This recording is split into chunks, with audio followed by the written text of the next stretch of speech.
Chapter 981. When Yin Juexing saw this, he was shocked. He hurriedly dashed to the cave dwelling in the depths of the stone forest, bit his finger, and drew a rune on the iron seal. Don't run. F***ck. Yu Qianqiu was exasperated. When he came to his senses, he realized that the hole was only the size of a palm, and he couldn't get in at all. But who would have thought that as soon as he pulled his hand out, the palm-sized hole in the light barrier would immediately close up. It was easy to deal with it now that he knew how to deal with it. Yu Qianqiu's body emitted a ball of purple fire, and his whole body stuck to the light shield, wanting to burn a hole and enter directly. Yin Juexing looked back and immediately panicked. It would take some time to use the demonic god technique to enter the demonic world from the seal. It was not as fast as Yu Qianqiu burning the light shield. He immediately said angrily, Yu Qianqiu, don't force me. If you force me, I don't mind opening the passage to the demonic world by force. When the demons wreak havoc in the human world, no one will have a good time. Don't King fool me here. Didn't you come here to open the passage to the demonic world? Yu Qianqiu was also burning with anxiety. He raised the temperature of the purple fire to the highest. He was really in a hurry, afraid that Yin Juexing would open the passage to the demonic world before he entered. Yu Qianqiu, I swear to the demonic god that I definitely did not lie to you. Yin Juexing was anxious, and he realized that he had drawn the wrong demonic rune on the iron seal. He was so sad that he almost cried. He had to redraw it again, but the god of plagues was chasing him from behind. Where would he find the time? He then continued to explain as he redrew.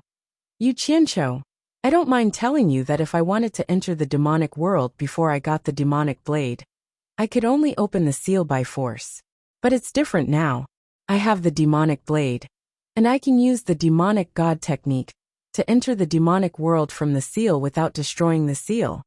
Don't give me that. Go and lie to your dead grandfather and your dead father. Yu Qianqiu blurted out. He didn't even consider whether Yin Juexing was telling the truth or not. He just seized the time to destroy the light barrier. Bastard, I'm telling the truth, yet you don't believe me. Yin Juexing also cursed out of desperation. His tone seemed to be similar to Yu Qianqiu's. He roared. Do you really want to force me to open the seal of the demonic world by force? Hehe. These tricks are all my leftovers. Looking at you, I guess it will take some time to open the passage to the demon realm. Yu Qianqiu's face had already squeezed through the light barrier, and he was smirking evilly. His body was about to enter as well. When Yin Juexing saw this, his expression immediately became distorted. Yu Qianqiu, don't regret it. You forced me to do this. The roar reverberated endlessly, and the demon blade angrily drew a pentagonal pattern on the hard iron seal. Bloody Finger also drew a pentagonal pattern floating in the air, and a spell was cast on it. The floating pentagonal pattern burst into red light, and it burst onto the iron seal, fusing with the pentagonal pattern on it. Damn it! This guy really pretended to be serious. It can't be true, right? Yu Qianqiu's eyes flickered as he watched Yin Juexing's actions. He felt that he was about to break through the light barrier. He thought to himself, hurry up, hurry up, hurry up. It doesn't matter if it's true or not. As long as I kill that guy, everything will be over. Yu Qianqiu, you will regret your actions today. Yin Juexing roared angrily. He turned around and pointed at the center of the pentagonal pattern on the iron seal. He said sternly, the power of the demon god is invincible. Break. The floating demonic blade suddenly burst into red light and crashed into the center of the pentagonal pattern. First, there was a burst of dazzling light, followed by a boom sound. The accumulated silt at the bottom of the lake floated up. The powerful shock caused Yu Qianqiu to stagger. After he steadied himself, he tragically discovered that he had retreated at the wrong time. The light barrier that was about to shatter had actually closed up again. Yin Juexing suddenly looked back and saw that Yu Qianqiu had retreated. He thought that Yu Qianqiu had realized his mistake and turned back. He shook his head with grief and indignation. It's too late. It's too late. The iron seal on the cave abode behind him had disappeared without a trace. Inside the cave abode, a black light the size of a fist was slowly rotating and expanding. Yu Qianqiu leaned on the light barrier and looked at it dumbfoundedly. He had participated in the Divine Ruin Realm Convention and knew what the expanding black light in the cave abode meant. It meant that the gate to a certain realm had opened. The gate to the demonic realm had opened. Oh my God! Yu Qianqiu immediately roared. Bastard! What have you done? It's true, why didn't you tell me earlier? Fuck you. I have told you several times. You didn't listen, and forced me to do this. Yan Juexing roared angrily. Yu Qianqiu was taken aback. It seemed that the other party had emphasized it again. However, he was certain that it was not his fault. He immediately roared. With your character, do you think I can believe your words? Then what the fuck do you want me to say to you? Yan Juexing roared and turned around. He saw the black light rotating like a dark cloud in the cave abode. The passage to the demonic realm had been completely opened. He immediately watched Yu Qianqiu slowly retreat into the rotating black light. He gritted his teeth and said, Yu Qianqiu, aren't you known as the #1 expert in the world? Then think of a way to protect the human world. I hope that when I return you will still be alive. At that time, I will settle the old and new grudges. As his voice disappeared, Yan Juexing's figure also disappeared. He was swallowed by the rotating black light and left the human world that he had lived in regardless of his emotions. The grudges between him and Yu Qianqiu had temporarily come to an end. ****. Yu Qianqiu could only watch as Yan Juexing left. He angrily punched the light barrier. If he knew this would happen, he would have disregarded everything and chased Yan Juexing outside the 1,000-mile lake. There was no need to make things so messy. Just when he was extremely annoyed, he suddenly felt that his punch on the light barrier had caused the entire barrier to shake violently. Yu Qianqiu looked at his own fist in shock. Previously, he didn't even have such great power when he used all his strength. How could a casual punch have such great power now? What kind of rubbish construction is this? Could this be a sign that the demons from the demonic realm are coming out? Yu Qianqiu clenched the divine sword in his hand tightly and stared at the exit of the demonic realm. Suddenly he couldn't help but exclaim. The exit of the demonic realm didn't have any movements for the time being. Instead, the light barrier that had been shaking violently seemed to be shrinking. Looking at the marks on the ground, he confirmed that he wasn't mistaken. Not only was the light barrier shrinking, but it was also shrinking faster and faster. The area of the huge light barrier was shrinking, but the light was becoming more and more dazzling. In a short moment, it had shrunk into a ball of strong light and condensed at the exit of the demonic realm. Immediately after, the strong light quickly rotated and suppressed the black light at the entrance. Boom! A loud sound burst out from the entrance of the cave. The light suddenly burst out and was so dazzling that Yu Qianqiu couldn't open his eyes. After the mountain shaking and the earth calmed down, Yu Qianqiu opened his eyes. Without the light from the light barrier, it was pitch black in front of him. With his super eyesight, he could only see the mud at the bottom of the lake floating everywhere. It was a blur, and he couldn't see the situation in front of him clearly. Yu Qianqiu looked around in bewilderment. He put on the bamboo hat behind his head and turned invisible again. He quietly floated towards the exit of the demonic realm. He didn't dare to get too close. He hid behind a rock in the stone forest and watched. He was worried that some expert from the demonic realm would come out. When the floating mud at the bottom of the lake gradually settled down, he finally saw the situation at the entrance of the cave. He was dumbstruck and lifted the bamboo hat on his head again. The floating mud at the bottom of the lake gradually calmed down. Everything in front of him gradually became clear. The swirling black light in the cave abode had disappeared. The seal that Yan Juexing had opened was now sealed by another iron seal with a pattern of patterns. What was going on? It couldn't be an illusion, right? Yu Qianqiu flashed to the front of the cave. He held the divine sword and looked around suspiciously. Then, he touched the solid iron seal with his own hands. He discovered that the entrance to the demonic realm had been sealed again. It was simply unimaginable. Yu Qianqiu felt relieved.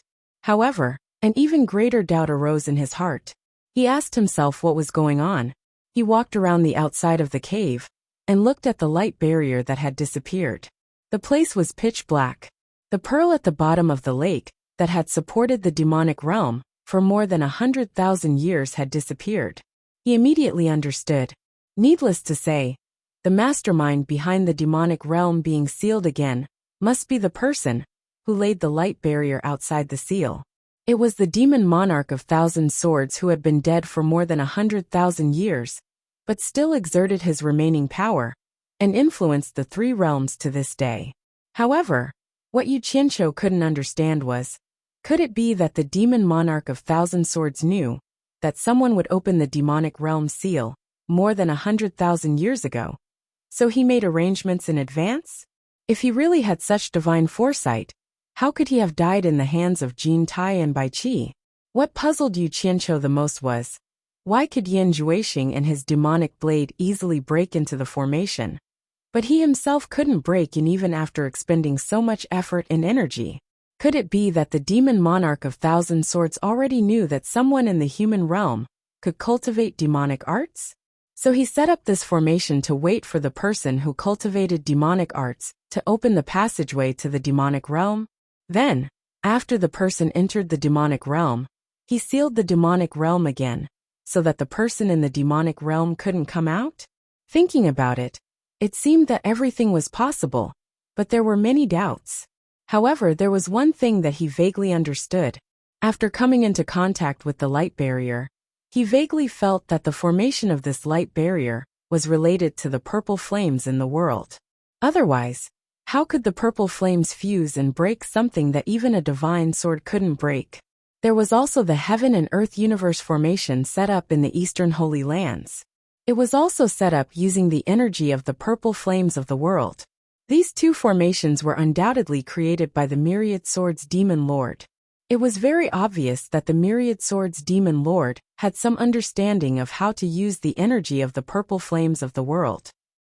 The Heaven and Earth Qianquan array was like this, and so was the array at the entrance of the demon realm. Could it be that the demonic ghost immortal execution array and the soul transforming smoke array outside the immortal ascension stage were also like this? If everything related to the demon lord of 10,000 swords was related to the purple fire energy, then would the release of the divine dragon locked underground also be related to the purple fire energy? If this assumption was true, then the things that happened in these places were more or less related to him, and he just so happened to know how to use the purple flames. Didn't that mean that all the blame was on him? Chapter 982. On second thought, he felt that he was just imagining things.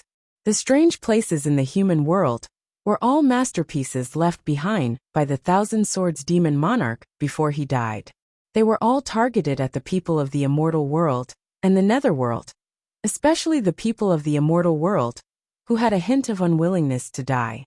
Looking at the divine sword in his hand, he muttered in his heart, where did the remaining 9,999 divine swords go? It was said that the demon monarch of swords died in this world, so the remaining divine swords should be in this world. Why didn't he leave any trace? Or did he hide them? If he could collect all the remaining divine swords and control them to fight against the enemy, how many people could stop him? That feeling must be very pleasurable. Yu Qianqiu shook his head and smiled bitterly. He felt that he wanted to be the second demon monarch of swords. It was a bit whimsical. He put away the divine sword and looked back at the sealed entrance to the demon world. He didn't know whether Yan Juexing's trip to the demon world was a good or bad thing. Would he really come out alive to take revenge as he wished? Even the demon monarch of the demon world couldn't open the seal of the demon world from the inside. Did Yan Juexing have that ability? It probably wouldn't be that easy to come out. Otherwise, the seal left by the demon monarch of swords would be worthless. Even if he had that ability, would he, Yan Juexing, really open the seal of the demon world and let the heroes of the demon world wreak havoc in the human world? Yu Qianqiu shook his head and denied this idea. From Yan Juexing's previous actions, it could be seen that he still had a bottom line. Unless he had no other choice, he wouldn't be willing to let the people of the demon world out easily. After all, his family was still in the human world. Unless he had the ability to lead the heroes of the demon world, opening the seal of the demon world wouldn't benefit him at all. Brother Yan, revenge breeds revenge. When will it end? You'd better die in there. That way, everyone will be saved from trouble. Yu Qianqiu looked at the seal of the demon world and murmured. He was too lazy to think about it anymore. In short, even if Yin Juexing could come out, it wouldn't happen in a short time. It was a good thing that he was gone. At least the human world didn't have to worry about him for the time being. He then dashed to the surface of the lake quickly. How is she? In Furong's room, Yu Qianqiu looked out of the window for a long time and asked this question. The person he was asking was none other than the Enchantress of 100 Charms, that he had always been in a dilemma. Furong, who was behind him, reached out to hold his arm. She shook her head slightly and said, "She doesn't seem to care about what happened that day. But anyone can see that her smile isn't as beautiful as before. What's the point?" Yu Qianqiu shook his head and smiled bitterly.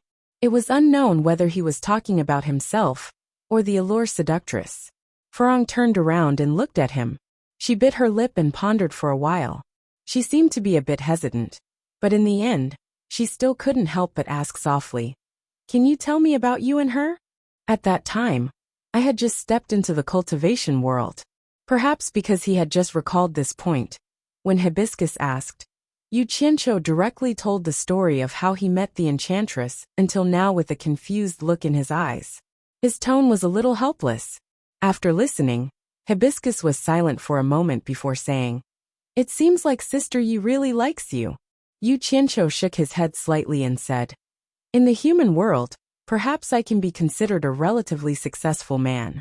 Oftentimes, this kind of man has an irresistible attraction to women. If it was an ordinary worthless man, how many women would fight to be the first to like him? Especially an outstanding woman like her. I hope she can calm down and not be fooled by the illusion in front of her eyes. In the immortal world, there are many men stronger than me. Perhaps when she sees them in the immortal world, then everything will pass. It's just a momentary impulse." She gave up her position as the sect master for you, Hibiscus gently reminded him, then asked a rather philosophical question. "Do you have no confidence in yourself or in her? You don't seem to dislike her." These words seemed familiar. He seemed to have heard them in his previous life. Yu Qianqiu turned his head to look at her in surprise. He smiled faintly and said, "It's said that silent people are the best at observing and thinking. I've somewhat underestimated you. No matter when, no matter what you do, I will never underestimate you." Hibiscus lowered her head and softly muttered. Then she raised her head and said, "You should go see her." Yu Qianqiu hesitated for a moment, then nodded and said, "Let's go together." The reason why he called Hibiscus to go together was because he didn't want to face the temptress alone. However, when he knocked on the door of the temptress's room, he found that there was no need. The women were all in the temptress's room chattering, thinking of ways to make her happy. Seeing that Yu Qianqiu had come, the women looked at him, and then at the temptress. After the two of them looked at each other, the temptress was still smiling.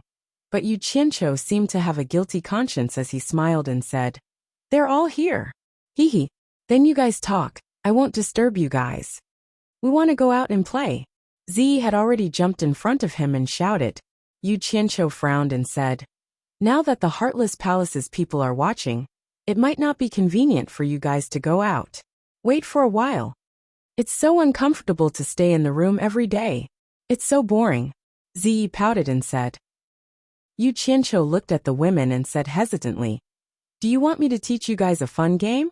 The women looked at each other, but Ziyi's eyes lit up and she cheered. Okay, wait for me for a while." After saying that, Yu Qianqiu left. After about an hour, he came back with a box and walked to the table in the living room. He opened the box and poured out a pile of small purple cubes. The women surrounded him curiously, and they all looked confused. They didn't know what it was. Ziyi reached out and grabbed a handful and said with her eyes wide open, This is made from the bamboo of the purple bamboo forest.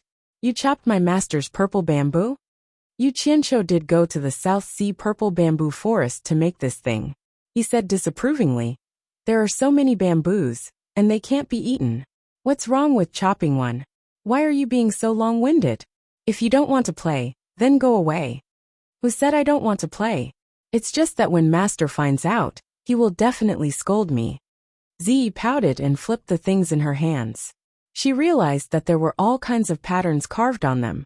Suddenly she said in surprise, 80,000 30,000 east. What are these lines? Middle 10,000 south. The women also grabbed a few of them and muttered. There were many patterns that they couldn't say, and they looked at each other in confusion. It seemed like no one could recognize what Yu Qianqiu was making. Wow! Bamboo, it's purple bamboo. I want to eat tender bamboo. Where can I find the tender bamboo of purple bamboo? The wild chicken, who was resting on Wu Lishua's shoulder, heard the bamboo and slowly opened its eyes. When it saw the purple bamboo, its eyes lit up. It jumped up and down on Wu Lishua's shoulder and said, Shui air. I want to eat the tender bamboo of purple bamboo. This is my favorite food. Zi immediately bared her teeth at the wild chicken. Wu Lishua looked at Yu Qianqiu awkwardly. Yu Qianqiu touched his chin and said, Wild chicken, how much do you know about this purple bamboo? The wild chicken's eyes showed that it was thinking like a human. It then shook its head and said, I have a vague impression of it, but I can't remember. Maybe after I go through another calamity, I will remember. Bad guy, did you get this bamboo? Where did you get it? Take me there. I want to eat it. Bad guy. Yu Qianqiu sneered and said, If you remember, then eat it. If you don't remember, then don't eat it. The wild chicken immediately flapped its wings and flew in front of him. It begged, No, no, I want to eat it. Get lost. Yu Qianqiu waved his hand and pushed it to the side, ignoring its protest and cries. He then waved at the women and said, This thing is called mahjong. I will teach you how to play it now. You know from 1 to 90,000. You also know the north, south, east, west. This is 1 to 9. This is 1 to 9. Red fortune, white for short, middle white. After teaching them how to recognize mahjong, the alluring beauty, Yin Yu Furong and Wu Lishua sat at a table. Under Yu Qianqiu's guidance, the four of them rubbed the mahjong tiles and stacked them in front of each of them. After the alluring beauty threw out 2 dice made of purple bamboo, Yu Qianqiu began to tirelessly walk in circles behind the four of them, teaching them how to play and the rules of mahjong.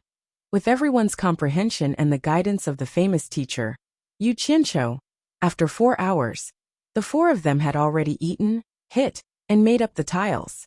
They were very familiar with the game. Mahjong was played noisily, and the Great Wall was built and destroyed. Yu Qianqiu looked at it a few times with his hands behind his back. After confirming that they had learned it, he then said to the four of them, I still have something to do. You guys can play slowly. If you want it to be more exciting, you can bring some bets. The four of them were completely focused on playing, and didn't have the mood to care about him. They all agreed, and some of them even waved their hands, indicating that he should go and do what he needed to do. Yu Qianqiu's expression instantly twitched. He didn't know if teaching them how to play mahjong was a good thing or a bad thing. He shook his head and was about to leave. In the end, Zi, who was excluded from the table, pulled him and complained, Yu Qianqiu, teach us how to play mahjong for 5 people. It's so boring for me to watch from the side alone. Your mahjong only has 5 people to play.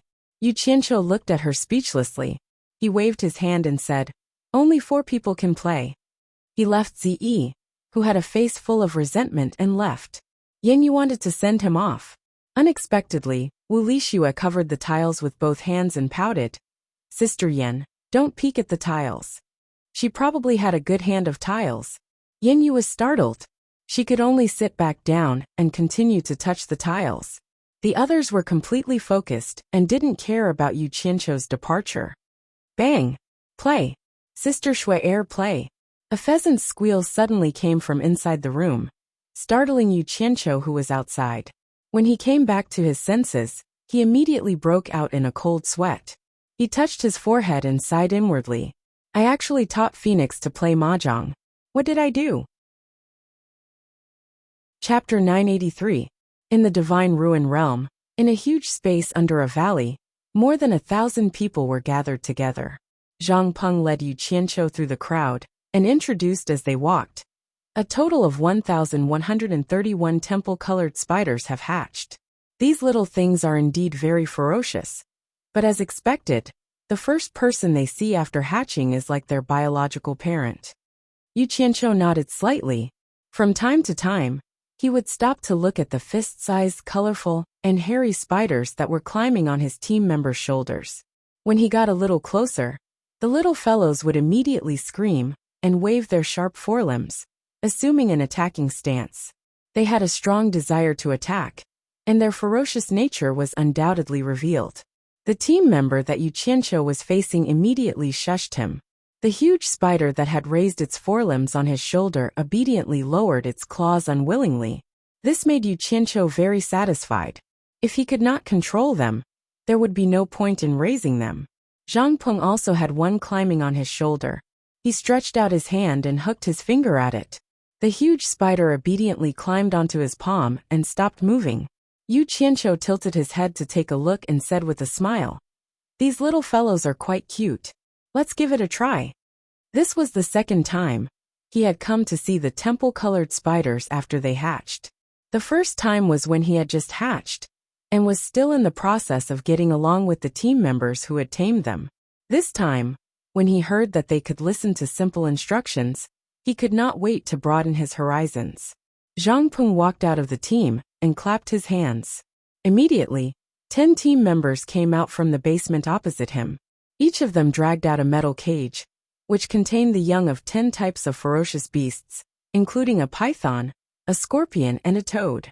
Although they were still small, they were much larger than the tiny temple-colored spiders. The army of heroes had already begun to hunt some ferocious beasts in the ruins of God, so it was naturally not a problem to capture some small things. Even though they were still young, each and every one of them was restlessly rolling around in the cages. Sisi, gua gua, they kept banging against the iron cages. It was as if the nature of ferocious beasts was on full display. Dragging these things out was naturally to let the little colored spiders test their skills. The reason why they did not use the big guys to test them was mainly because they were still small, and they were afraid that they would accidentally die. Zhang Peng gestured to the 10 team members who were pulling the cages. The 10 team members immediately opened the cages and dodged to the side. Almost at the same time when the 10 beasts crawled out of the metal cage, the 1,000 or so team members gave instructions to the temple rainbow spiders on their shoulders. The temple rainbow spiders immediately climbed down from their masters' bodies. In an instant, the group of fellows ran out from under everyone's feet. Their 8 long legs were red with excitement as they charged toward the 10 ferocious beasts. The ground trembled slightly like sifting beans. A large group of colorful, furry, long-legged fellows rushed forward without any regard for their lives. This scene caused Yu Qianqiu's scalp to go slightly numb. Just imagine how it would feel if this group of little fellows climbed onto his body. The 10 ferocious beast cubs immediately sensed danger. They stuck out their tongues, raised their pincers, flashed their claws, and bared their fangs. All of them roared to intimidate the little fellows that were charging over. It did not seem like this was the first time the little fellows had done something like this. They did not charge forward recklessly. Instead, they dispersed with great tacit understanding. They split into 10 groups and surrounded the 10 ferocious beast cubs. They were not in a hurry to attack. Instead, they constantly advanced and retreated from all directions to lure the beasts, causing the 10 ferocious beasts to constantly circle in vigilance. It was as though they could not look at each other. The coiled python seemed to be angered by the little colorful spiders. It attacked with its head and bit one of the little colorful spiders that came over to tease it. Just as it attacked, the group of little colorful spiders behind it immediately jumped up and swarmed over, stabbing their 8 sharp claws deep into the python's body. The coiled python immediately let out a tragic cry and quickly rolled around. However, these little fellows were born with iron bones and were not afraid of being hit.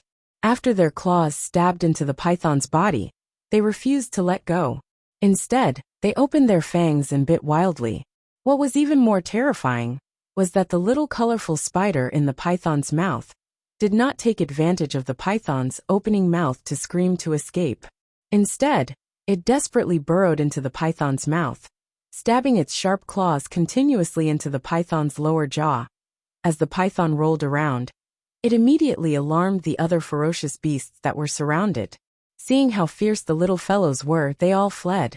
In particular, the giant scorpion's carapace was extraordinarily hard. It used its two large pincers to open up a path, and immediately knocked over many of the little fellows. However, the little fellows had their own methods.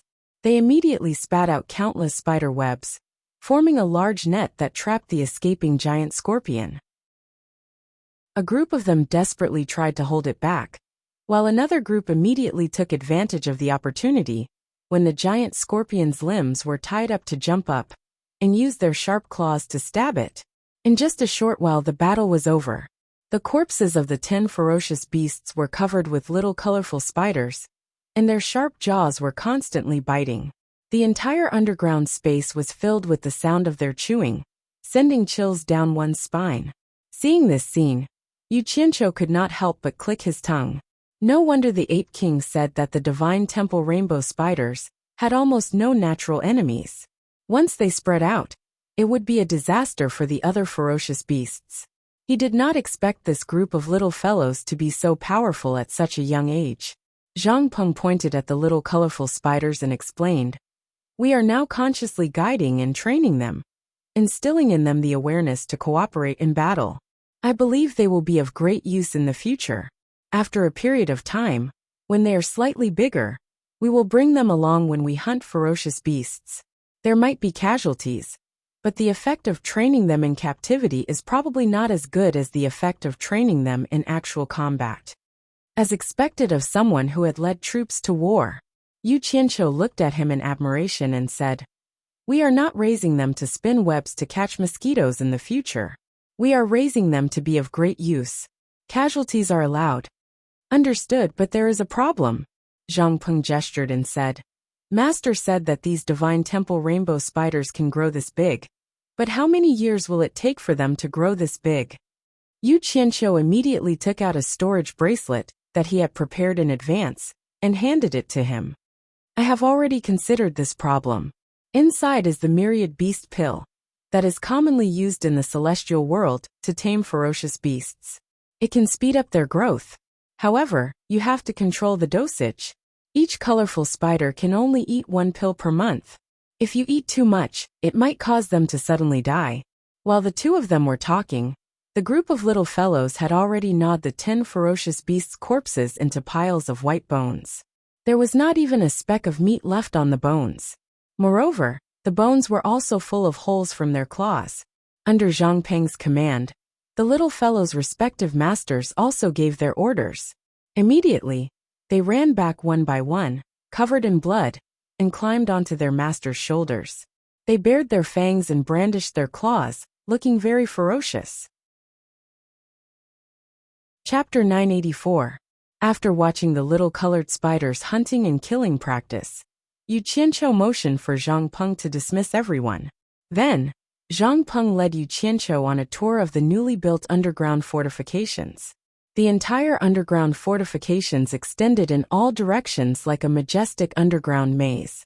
It was impossible for it to not be big enough to accommodate nearly 10,000 people. If not for Zhang Peng's guidance, Yu Qianqiu suspected that he would have gotten lost. Zhang Peng explained the reason why the underground fortifications were built this way along the way, incorporating many concepts of war. First, it was for both offense and defense. It could attack at any time and defend effectively. The second consideration was the comfort of the living quarters. It was not something that could be done in a short amount of time, to finish looking at the entire underground fortifications. After glancing at half of it, Yu Qianqiu stopped and smiled. "Forget it. Let's just look at this. You must have put a lot of thought into this." "With the earth spell that Master taught me, building this underground fortifications is not a difficult task," Zhang Peng said respectfully. "Master, are you not going to give any suggestions? Disciples' vision is limited, and I'm afraid that there might be some slip-ups. I'm at ease with you handling this. I'll leave this place to you." Yu Qianqiu waved his hand casually, and then frowned. "You have to keep in touch with Elder Nan Ming of Flaming Mountain. Look for me if there's any trouble. Disciple understands." Zhang Peng cupped his fists. Yu Qianqiu nodded and disappeared before his eyes. After returning to the World Chamber of Commerce, he walked out of one of the rooms on the 22nd floor and saw Wei Chuanxiu, Yun Peng and Deming Luan standing at the foot of the stairs talking. Yu Qianqiu was slightly startled. Deming Luan was someone who would not visit for no reason. She must have come for something. He immediately walked and cupped his fists. What a rare guest. Greetings, Master Deming Luan. Deming Luan had just nodded and was about to speak when he suddenly heard a paw sound from the other end of the corridor. It sounded like something hard had been slammed on the table. Then a delicate shout was heard. Bang! Damn it!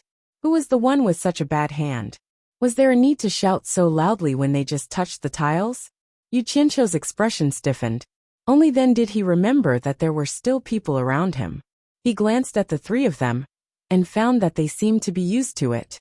They did not find it strange at all. Clearly, they had been standing there for a while. And this was not the first time they had heard the commotion. Hee. A few ignorant women, please excuse us, excuse us.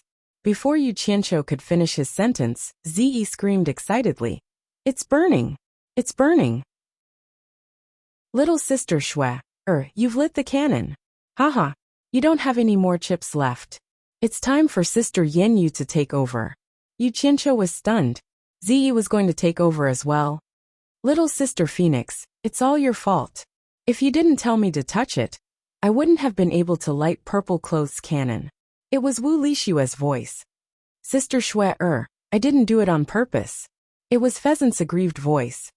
Quickly give way, quickly give way. It's Sister Yanyu's turn. It was Ziyi's cheerful voice again, followed by the messy sound of mahjong being played. Then, there was the pa-pa-da-da sound of the tiles being put together. The four men listened attentively for a while, and looked at each other. Deming Luan frowned and said, It's burning? What's burning? Wei Chuanqiu shook her head and said, I don't think it's burning anything. I heard that they've been burning for a day or two. How could there be so many things for them to burn? Wouldn't they have burned the entire World Commerce Association? Yu Qianqiu, what are they doing? Burned the entire World Commerce Association? Yu Qianqiu's expression twitched and he said awkwardly, They're playing mahjong. It's a game for fun. With that, the three of them understood. Wei Chuanqiu's eyes lit up and said, What kind of game is it that they can play for a day or two without stopping? Let's go and take a look. Deming Luan and Yin Peng glanced at each other. The two of them were also curious. With the mentality of gaining knowledge, they followed. Yu Qianqiu stood dumbstruck on the spot for a while before following behind the three of them. When they pushed open the door and entered, they saw four women surrounding a table. In front of each of them was a long strip made up of small purple cubes. They took turns grabbing small cubes from the long strip on the table to replenish themselves. Then they took out a small piece and threw it into the pile of small cubes in the middle of the table. There was also a woman with a pheasant on her shoulder. She was watching intently with her hands behind her back.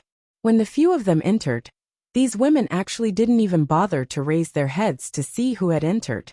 This made Wei Chuanqiu and the other two even more curious.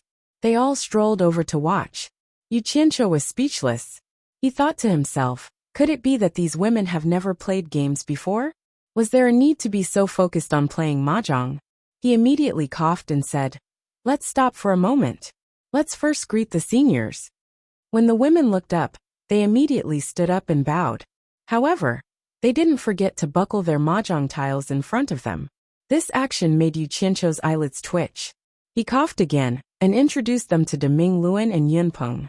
As for Wei Chuanqiu, they already knew him. You don't have to be so polite. You guys continue playing. I'll just watch from the side. Wei Chuanqiu made the decision and gestured for them to stop. Then, she walked to the table and picked up a purple cube to see what it was. Unexpectedly, the pheasant on Wu Lishua's shoulder suddenly shouted, Greenbat, put it down. Don't peek at the tiles. Wei Chuanqiu was startled. The pheasant's words seemed to have some effect on him. He immediately buckled the tile back. The Deming Luan looked at the pheasant curiously. He noticed that it wasn't even at the immortal realm, but it could speak the human language. He immediately classified it as a normal beast cultivator, because he had never seen a phoenix before. Seeing the women's uneasiness, the Deming Luan lost interest in watching anymore. He immediately said to Yu Qianqiu, Come out for a moment. I have something to talk to you about. Then the four men walked out. Yu Qianqiu asked while walking, What business does the Demingluan's wielder have with this junior? The Demingluan suddenly stopped and stared at Yu Qianqiu for a moment. Then he said in a deep voice, I have the immortal emperor's decree to find you.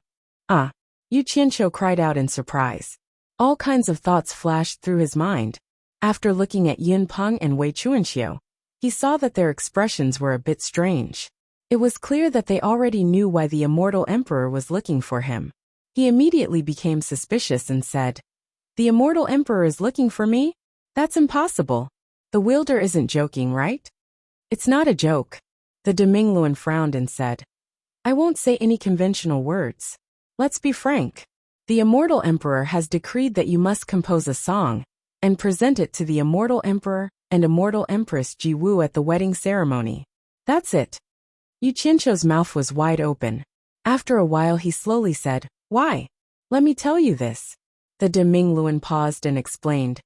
After the World Commerce Association's Miss Lu was taken away by immortal empress Ji Wu, immortal empress Ji Wu really liked the song she played. Later, she found out from her that the songs she played were all composed by you. So, she asked the immortal emperor to let you compose a song that will be passed down for generations, to add color to the wedding ceremony. The wedding ceremony is not a child's play. It concerns the immortal emperor's face. For this reason, the immortal emperor personally listened to the Miss Lu play a few songs. He was very satisfied and praised it as the sound of nature. He also praised immortal empress Ji Wu for her good taste. After the immortal emperor confirmed from the Miss Lu that the songs were all composed by you, he immediately summoned me. That's what happened.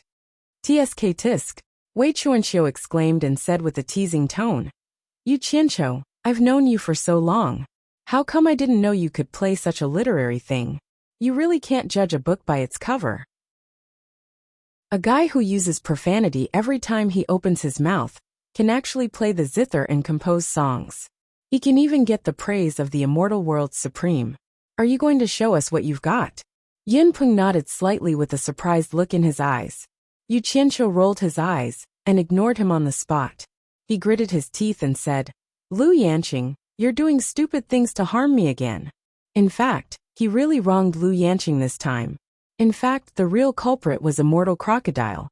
Ji Wu found out about it from Immortal Crocodile, and then faked it from Lu Yanqing.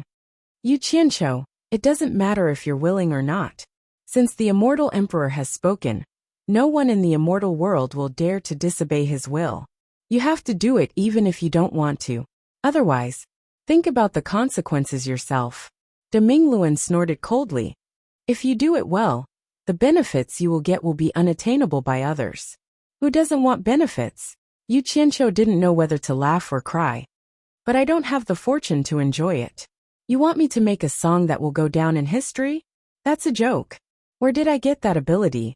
Seeing that he didn't seem to be lying, the three looked at each other. Demingluan frowned.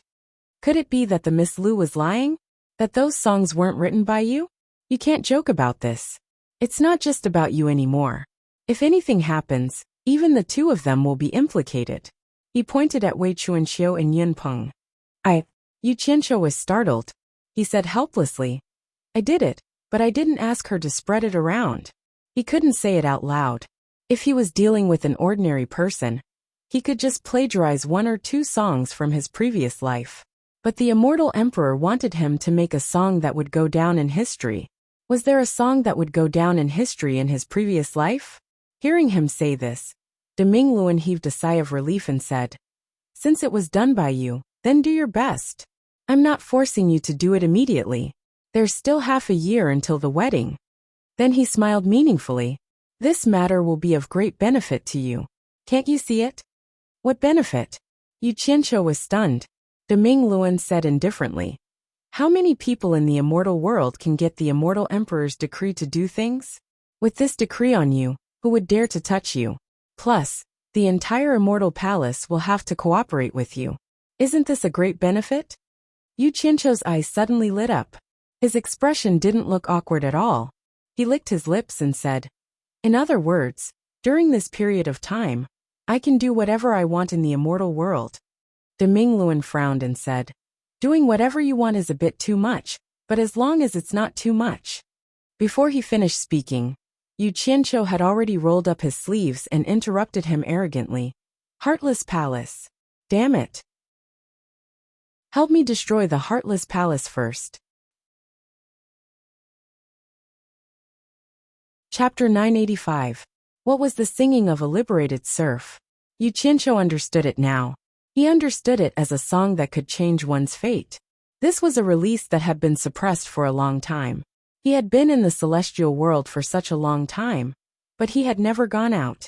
Because he had offended the Heartless Palace, he had been trapped in the hallucinatory immortal city. Today, now, he suddenly felt that the sky was high and the earth was wide. He could go anywhere and show off his skills again. How wonderful would it be to use the power of the Celestial Palace to get rid of the Heartless Palace? Yin Peng and Wei Chuanqiu looked at each other. Wei Chuanqiu chuckled. That's a good idea. Let the Celestial Palace get rid of the Heartless Palace first, hee.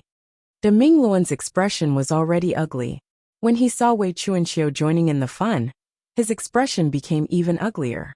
He glared at him and said in a low voice, Yu Qianqiu, what kind of sweet dream are you having? Did you forget what I said just now? The Celestial Palace will only help you if it's not too much. Too much?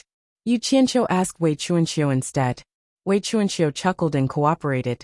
This really is too much. There are so many sects in the celestial world. One less Heartless Palace is nothing. Plus, it's not difficult for the Celestial Palace to get rid of the Heartless Palace. Yes. Yu Qianqiu immediately followed up. His eyes lit up as he nodded. That's right. It's not too much. Get rid of the Heartless Palace. He almost applauded Wei Chuanqiu. De Mingluan looked up and down at Yu Qianqiu. He could see that this guy didn't have a chance in the past. Now that he had won, he immediately asked for a sky-high price.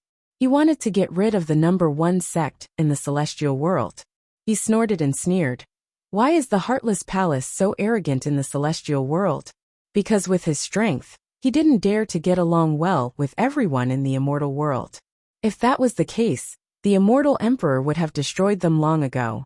The sect master of Heartless Palace, Wang Qing, knows very well that the celestial emperor wants them to be the vanguard to balance the forces in the celestial world.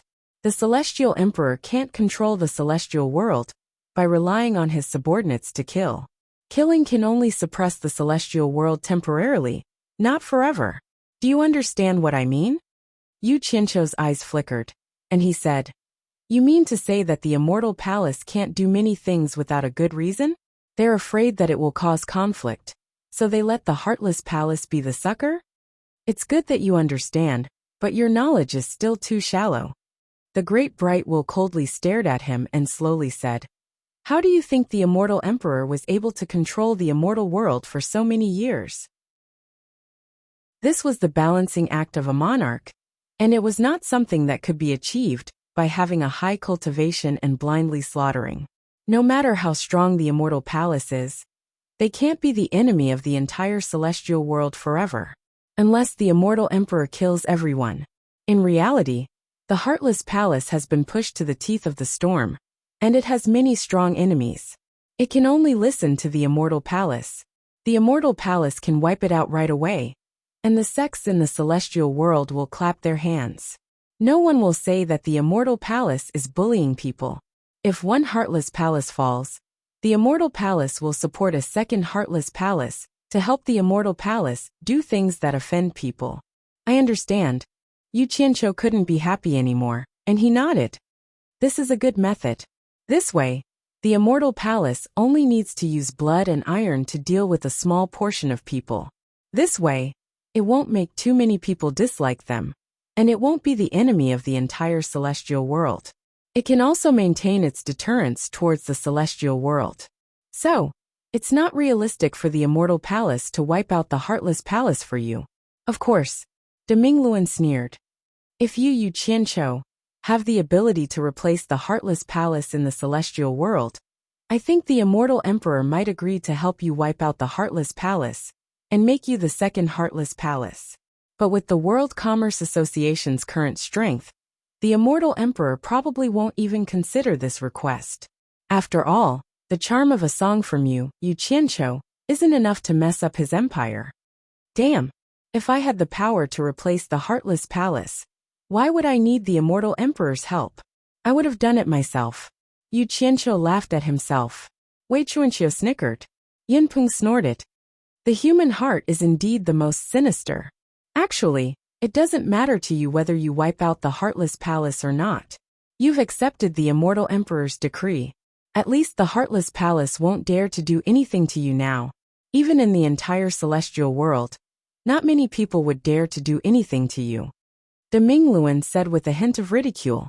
Yu Qianqiu didn't hold back anymore. Since the De Minglua was willing to say such things to him, he didn't have anything to hide. He immediately asked, "Then what about after the immortal emperor's wedding? Can he still guarantee my safety?" You're really thinking far ahead. De Mingluan couldn't help but say, "If you make the immortal emperor happy, no matter who wants to harm you, they will have to consider the immortal emperor's emotions.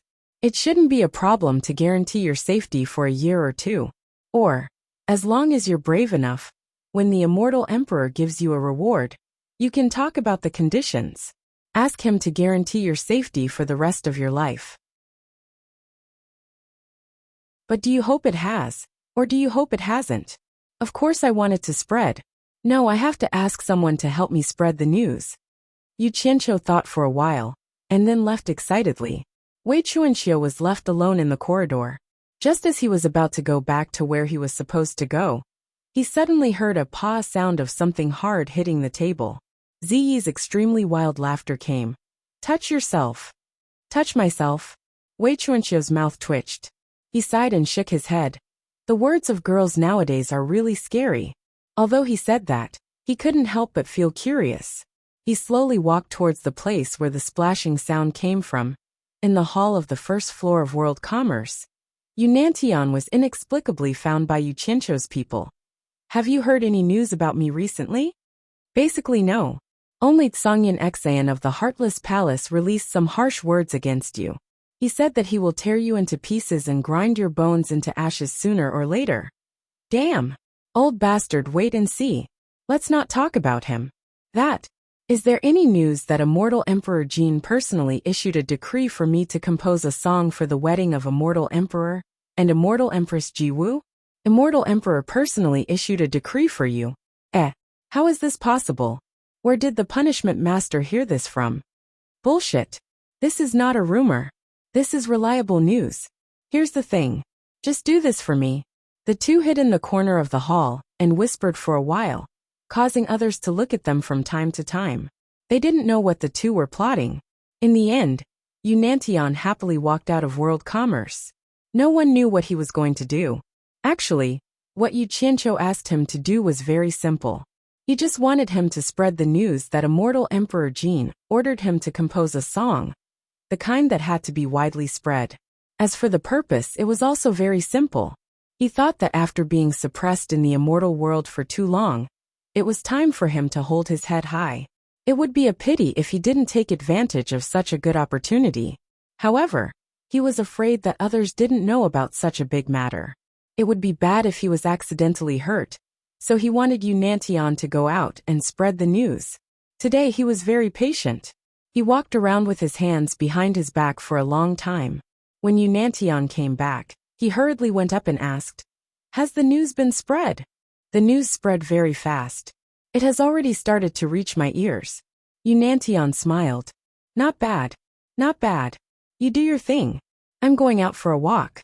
Yu Qianqiu whistled and walked out of World Commerce with his hands behind his back. Looking at his behavior, no one knew what he wanted to do.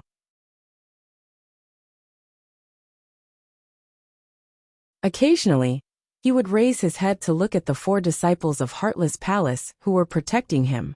Even though he'd stayed in the illusory immortal city for a long time, he'd rarely come to this place.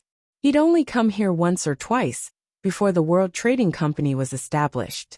Now that he'd relaxed, he finally had the leisure to come out and take a stroll. People who set up stalls in such places were considered to be the lowest rung in the immortal world. Not many people had seen Yu Qianqiu before, even if they had seen him once or twice. With how Yu Qianqiu, dressed in an unusually low-key manner, who would have seen a sect master with a storage pouch on his waist? In addition to his ordinary appearance, there was nothing special about him when he was thrown into a crowd. If they weren't familiar with him and didn't look at him face to face, they probably wouldn't be able to recognize that he was the sect master of the World Trading Company, Yu Qianqiu. Most people's gazes only flashed past his face and didn't linger. Because of this, his mood became more relaxed as he strolled. In reality, he quite liked to stroll around aimlessly like this. There was no restraint of entering a room, no effort of scheming and scheming. Looking at the hundreds of people, they saw him as nothing more than an ordinary idler. Along the way, he could hear many people talking about him. They were all talking about the matters that the immortal emperor had personally decreed for him to do. Yu Qianqiu ignored them and strolled with a faint smile on his lips. As he walked, he was suddenly attracted by a refreshing fragrance. He took a deep breath and felt his spirits lift. He looked around and didn't know where the fragrance was coming from. This kind of fragrance was very attractive to him. He wondered who was selling fragrant things. It wouldn't be a bad idea to buy some and put it in his room. He cupped his hands and asked a man who was walking towards him, "May I ask this friend, where can I find something with this kind of strange fragrance?" He pointed around and then at his own nose. The man was startled. He took a few more deep breaths, but he didn't smell any fragrance. Instead, he smelled the body odors of all kinds of people passing by. He frowned and said, "Where is this fragrance coming from?" He waved his sleeves and left, treating him as a lunatic. Yu Qianqiu was startled. He couldn't smell such a special fragrance. There must be something wrong with his nose. He then asked a few passers-by, but the answers he got were more or less the same. No one smelled any fragrance. Yu Qianqiu couldn't help but be startled in the crowd. He touched his nose and asked himself, could it be that there was something wrong with his nose? But he felt that it wasn't right. If there was something wrong with his nose, he shouldn't be able to smell anything. If that was the case, his nose was unusually sensitive. I'll find it myself. Yu Qianqiu took 2 deep breaths. Then, like a hunting dog, he sniffed the air with his nose and moved around the crowd, following the fragrance. The area of the square was not small, so he spent a lot of time looking for it. The 4 heartless palace disciples in the air looked at each other. They didn't know why he was wandering around like a headless fly. At the edge of the square, the crowd gradually thinned. Yu Qianqiu swayed out from the crowd and sniffed in front of him. He was stunned. Below the cliff in front of him was an old tree with a crooked neck. Its old roots were deeply rooted in the crevices of the cliff. Its lush green leaves extended out like a giant parasol. A white sail was hanging from the branches, swaying in the wind. Huang Xiaolong couldn't see what was written on it. Under the shade of the tree, there were 2 tables and stools. A slightly hunched old man with white hair and a little girl around 13 or 14 years old were serving bowls of food to the customers. There weren't many customers. One of the tables was empty, while the other only had a single customer. Yu Qianqiu's nose twitched again, sniffing again. After confirming that the fragrance came from that stall, he was speechless. He thought it was selling something, but it was actually food. Shaking his head, Huang Xiaolong slowly walked over. When he reached the bottom of the tree, he saw the words written on the white sail. Green clear, 1 divine grade spirit stone per bowl. What kind of thing was green clear? Selling a bowl for 1 divine grade spirit stone. Yu Qianqiu turned back to look at the square. There weren't many people who could sell something for 1 divine grade spirit stone, not to mention a bowl of food. No wonder business was so bad. Honored guest, would you like to have a bowl of green clear? An old man in hemp robes walked over, greeting enthusiastically. The old man's face was sagging, his eyes were cloudy, and with a head full of white hair and a slightly hunched back. One look was enough to tell that he was not young. Yu Qianqiu scratched his head, a wry smile on his face. Old man, it's not that I want to criticize you, but the things you sell here are really expensive. Forget it. I came here after smelling your aroma. It can be considered fate. Just take it as taking care of your business. I'd like to try something new. Give me a bowl. Hee. Honored guest, please wait a moment. The hunchbacked old man hurried to his counter. Yu Qianqiu sat on another empty seat, looking at the bustling crowd in front of him. The shade under the tree had a different kind of flavor to it. A short while later, the budding young lady in green robes came over with a yellow wooden bowl, her voice crisp and clear. "Honored guest, please enjoy." Inside the bowl was a wooden ladle soup of the same color, and inside the bowl was a lush green jelly that was pleasing to the eye. A refreshing fragrance assaulted his nostrils. Yu Qianqiu's eyes lit up. It was the same fragrance he had smelled earlier. He hoped this fragrance was worth a divine-grade spirit stone. Picking up the ladle soup, he scooped up a spoonful of lush green jelly, but when it reached his mouth, he couldn't help exclaiming in surprise. He sniffed twice with his nose and discovered that the refreshing fragrance did not come from this bowl of green clear. But he tilted his head and sniffed at the green-robed young lady, who had just turned to leave. He couldn't resist putting down the bowl and sniffing behind the young lady's butt. Smelling like a pig snoring.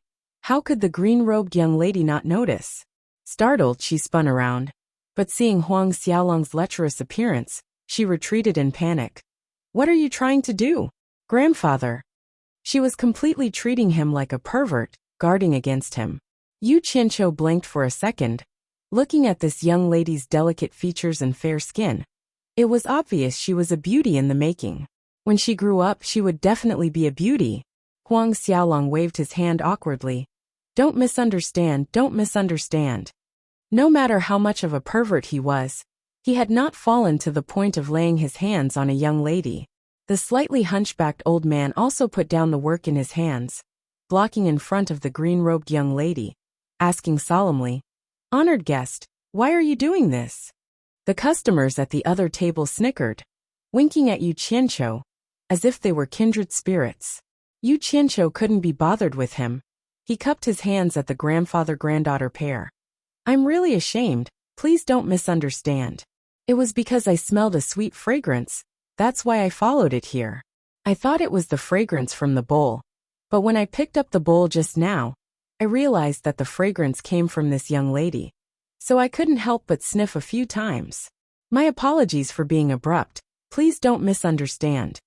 After saying that, he obediently returned to his seat. The hunchbacked old man's eyes suddenly flashed with a bright light. He sized up Yu Qianqiu with a meaningful gaze, then turned to the green-robed young lady and chuckled. "Lu'er, don't be nervous, it's just a misunderstanding."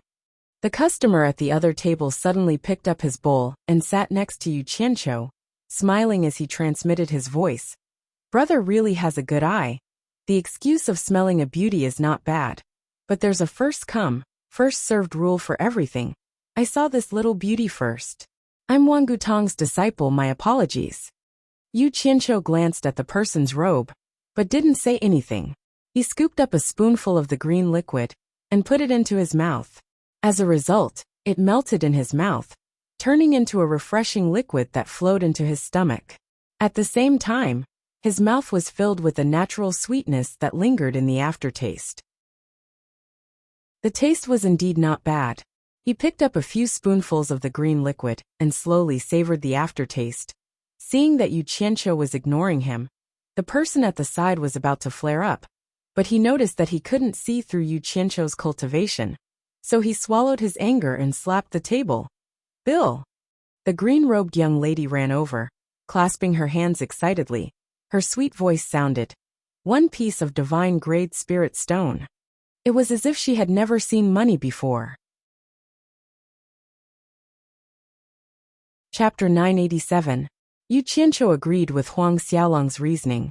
Although the taste of this green clear wasn't bad, a simple stall selling food for a piece of divine-grade spirit stone was indeed a little too expensive. Most likely, no one would patronize this stall. Thus, it was understandable that this little girl was excited when she heard that he was going to pay. What? A bowl of food like this is worth a piece of divine-grade spirit stone? That person's eyebrows rose as he slammed the table, barking, "Aren't you trying to scam me? I'm Wang Gutong's disciple. How dare you scam me? Are you tired of living?" Watching the bowl in front of him bouncing from the slap, Yu Qianqiu shot a cold glance over. He wanted to see what kind of method this guy was going to use to get his hands on this lass. The lass in green looked at her grandfather behind her in a fluster, not knowing how to deal with this situation. The hunchbacked old man quickly walked over, pointing at the white sail hanging on the tree with a smile. "Honored customer, this is a business with a clear price. I would not dare to scam people." "Not dare to scam people? Does that mean you're scamming people on purpose?" That person sneered. "Old thing, you really have guts, daring to scam our Wangutong." The hunchbacked old man frowned, then sighed. Forget it, forget it. It can be considered fate that an honored customer could visit my stall. This bowl of green clear is a free gift. Honored customer, please go ahead, Lu." It was obvious that he didn't want to cause trouble. The last called Luer pouted, feeling wronged. Her hand reached out to collect the bowl and spoon on the table. But who knew that her hand would be caught by that person? "Little girl, you don't look too happy. Are you giving me a hard time?" That person's hands rubbed the pair of soft hands with a lascivious smile on his face. The lass in green panicked, crying out, "Grandfather!" She didn't know what to do. Damn it! Disappointing. Yu Qianqiu didn't expect to run into such a situation when he went out to eat. This world was really ruled by evil people. Without a second thought, a kick flew out from under the table, landing on that person's foot. The person lost his balance and fell onto the table. Yu Qianqiu didn't say anything else, and with a hoo, he punched him in the face. Bang! That person was sent flying several meters away. Blood spurted out from his mouth and nose in the air. The sudden turn of events scared the little girl so much that she shrank into the arms of the hunchbacked old man. She looked at the customer who committed the crime. He was sitting there quietly, eating the green clear in his bowl, as if nothing had happened. The hunchbacked old man patted the little girl in his arms and said, "It's okay, it's okay." He looked at Yu Qianqiu and shook his head. The commotion immediately attracted the attention of the people on the square.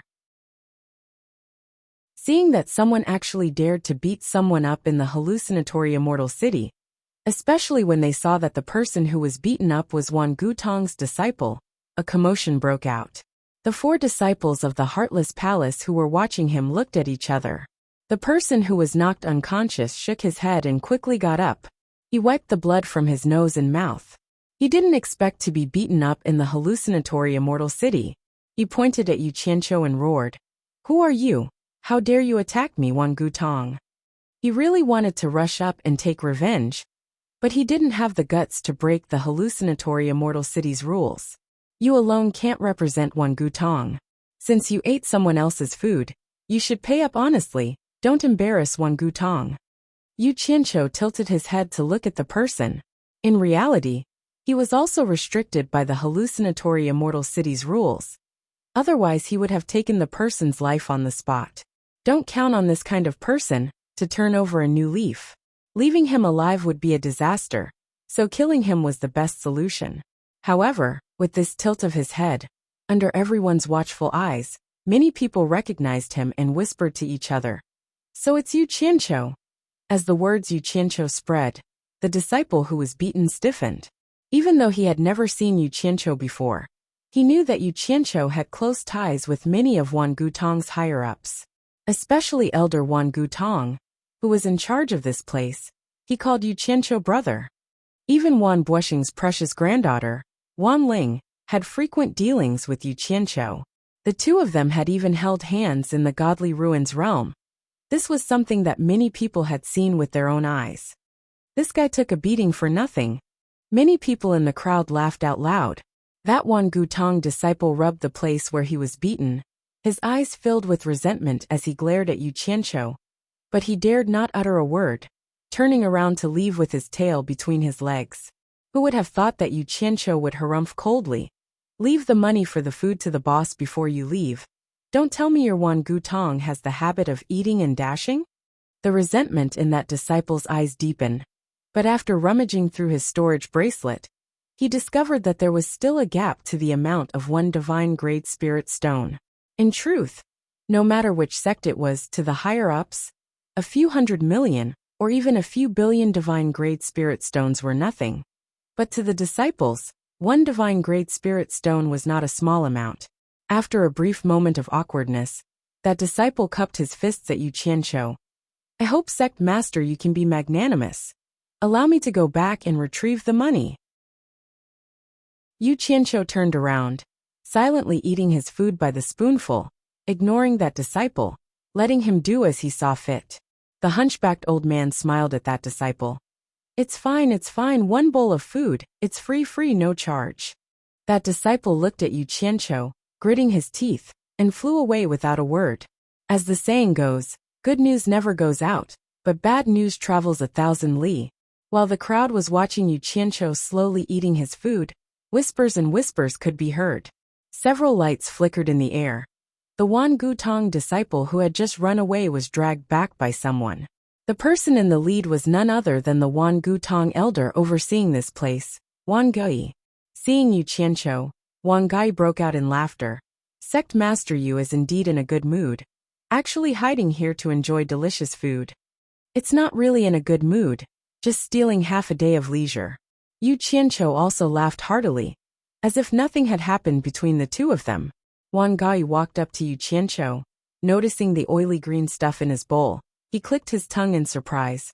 What is this stuff? How come I've never seen it before? Then he waved his hand at the grandfather and grandson. Come, give me a bowl too. He sat down opposite Yu Qianqiu.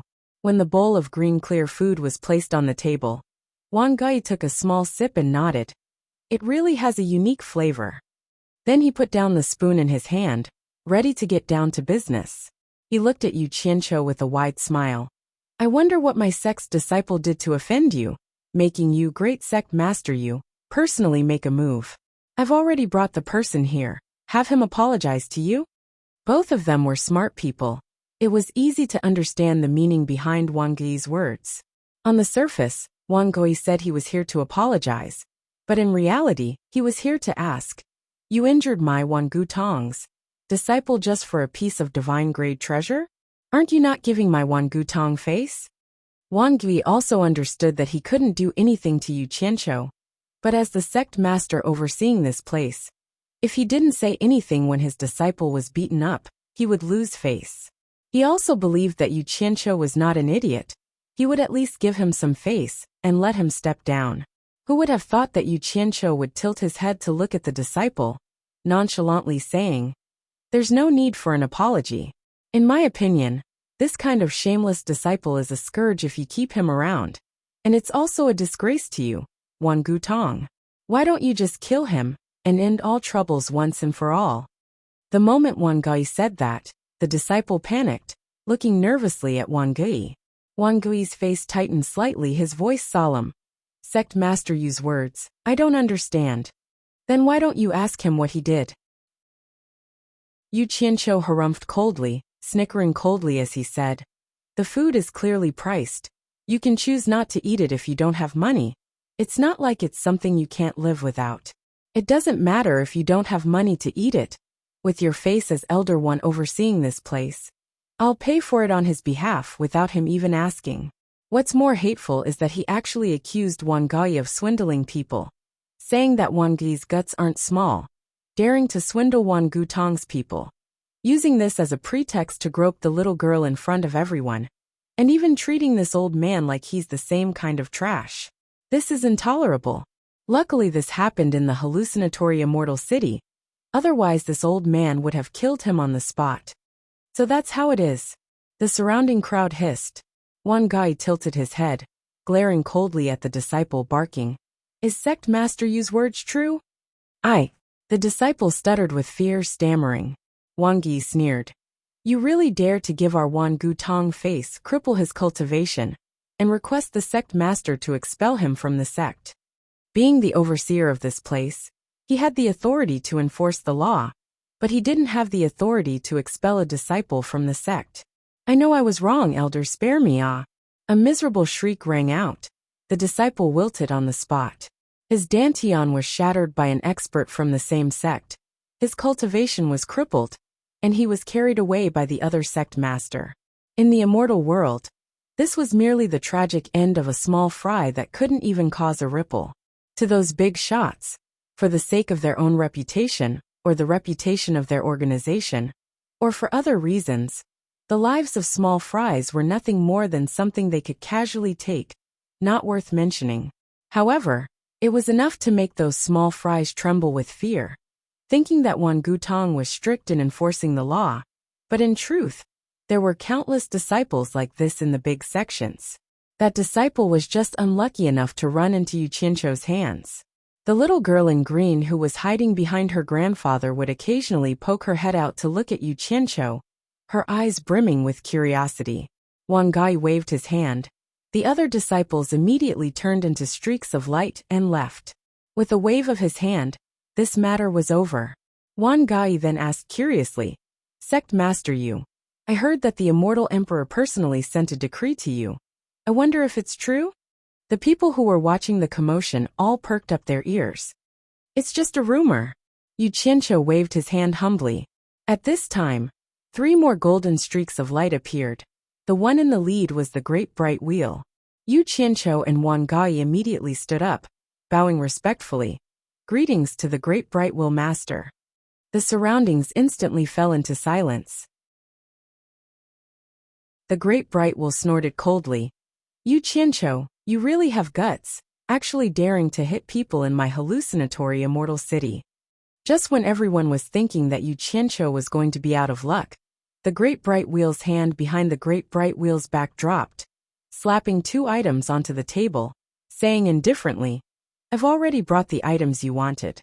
Today, on account of the immortal emperor, I won't argue with you, but if there's a next time, I won't let you off so easily." Chapter 988. These were the words he said on the surface, but he also secretly transmitted his voice. "Brat, don't cause trouble in my territory. Why do I have so many reasons to protect you? How am I going to manage others in the future?" The Great Bright Wheel was gritting his teeth in anger. From this, it could be seen that he really treated Yu Qianqiu as one of his own because of Wei Chuanqiu and Yun Peng. If it was someone else, he would have taken care of them long ago. As long as they broke the rules, which sect would dare to reason with him? These words caused Yu Qianqiu to blush with shame. He felt that he had let the other party down. He wanted to say something to defend himself, but the Great Bright Will only let out a cold harumph. The 3 rays of light flew back to the Merchant Association. The surroundings were completely silent. The Great Bright Wheel's words shocked everyone. The meaning of "for the immortal emperor's sake" undoubtedly proved the rumors in the hallucinatory immortal city. It confirmed that Yu Qianqiu had indeed received the immortal emperor's decree to carry out a mission. At this moment, all sorts of expressions appeared on everyone's faces. Most of them were envious. Actually, Yu Qianqiu was a little surprised that the Great Bright Wheel brought out the immortal emperor. He didn't know that the Great Bright Wheel was not only helping him cover up the fight in the hallucinatory immortal city, it was also helping him get rid of some troubles, such as the Heartless Palace. This was the brilliance of the Great Bright Wheel. He could guarantee his own position and help his own people without leaving any traces.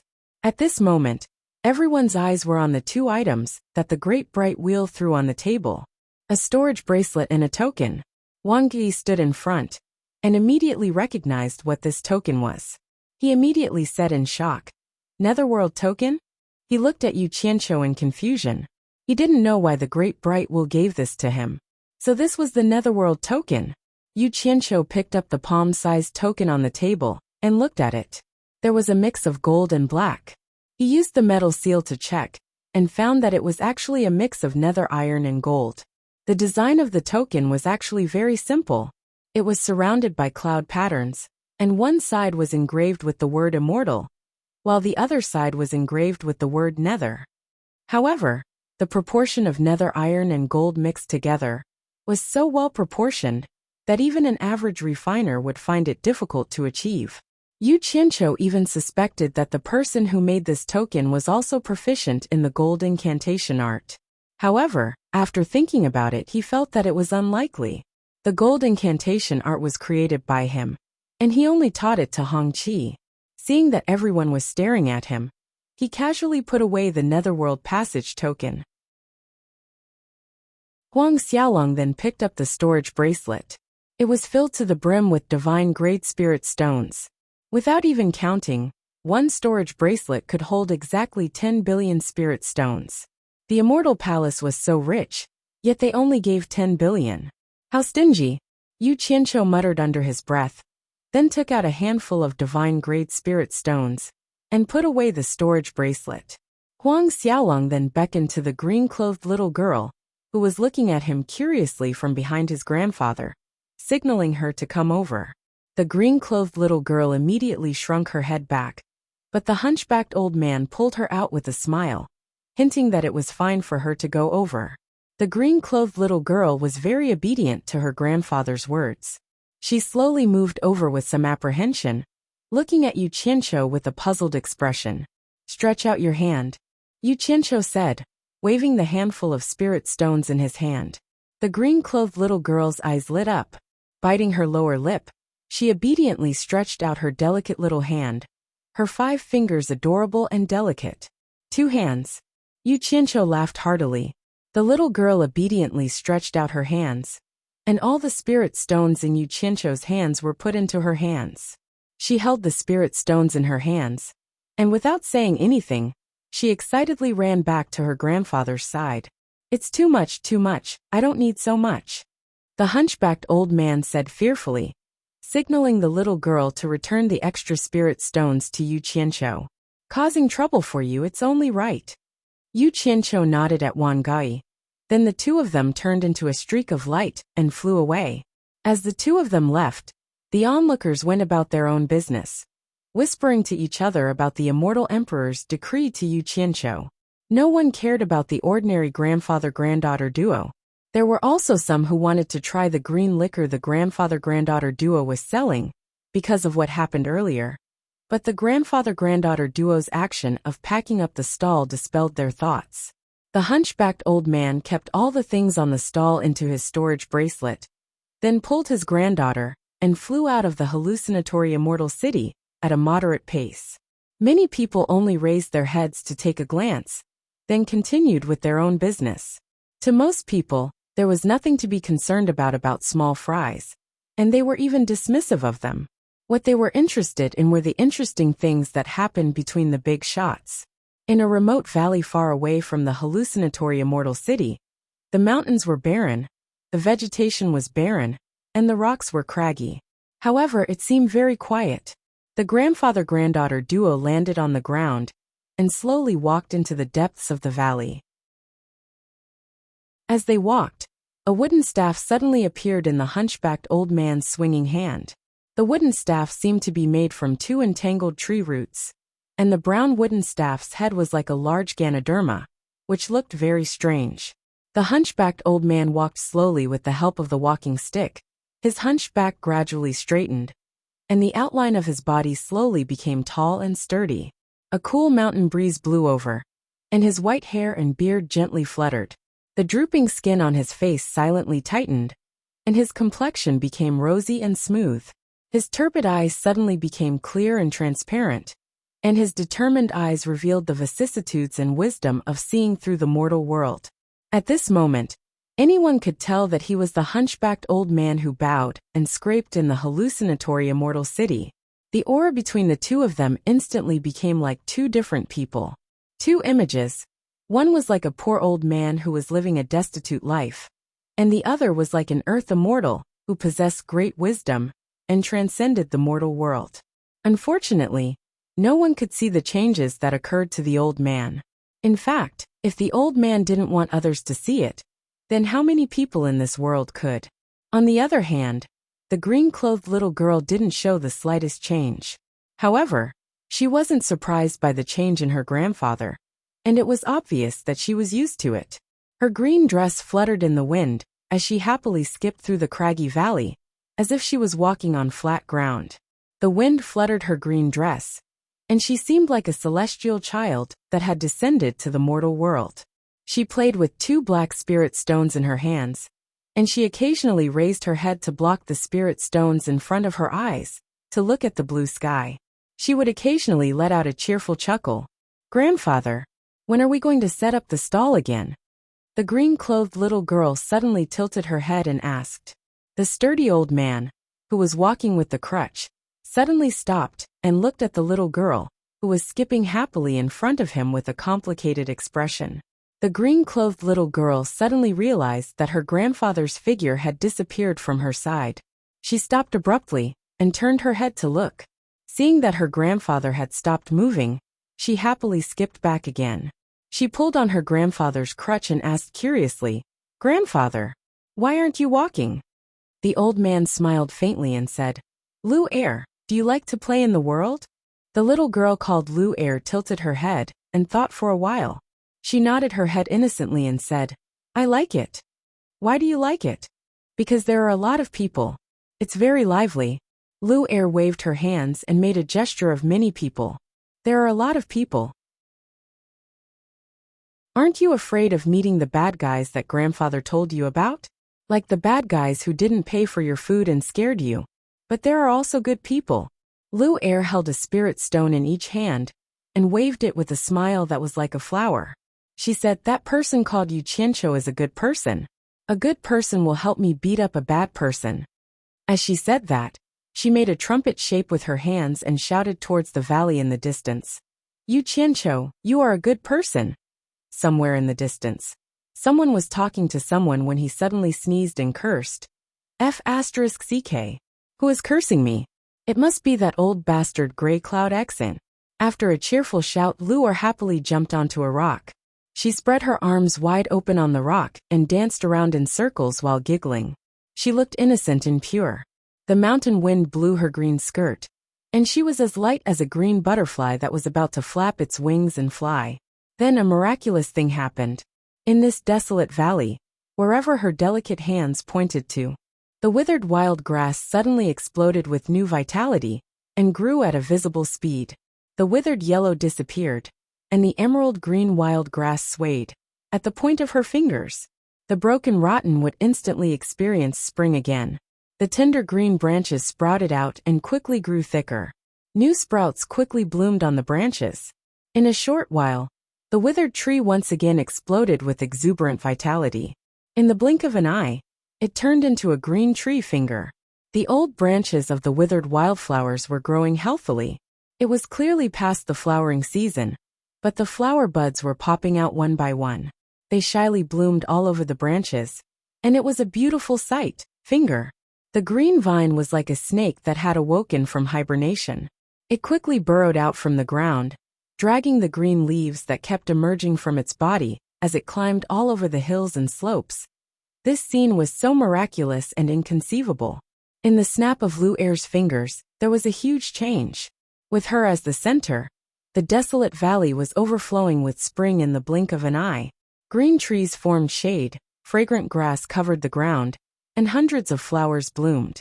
The desolate valley became a green field, making people feel relaxed and happy.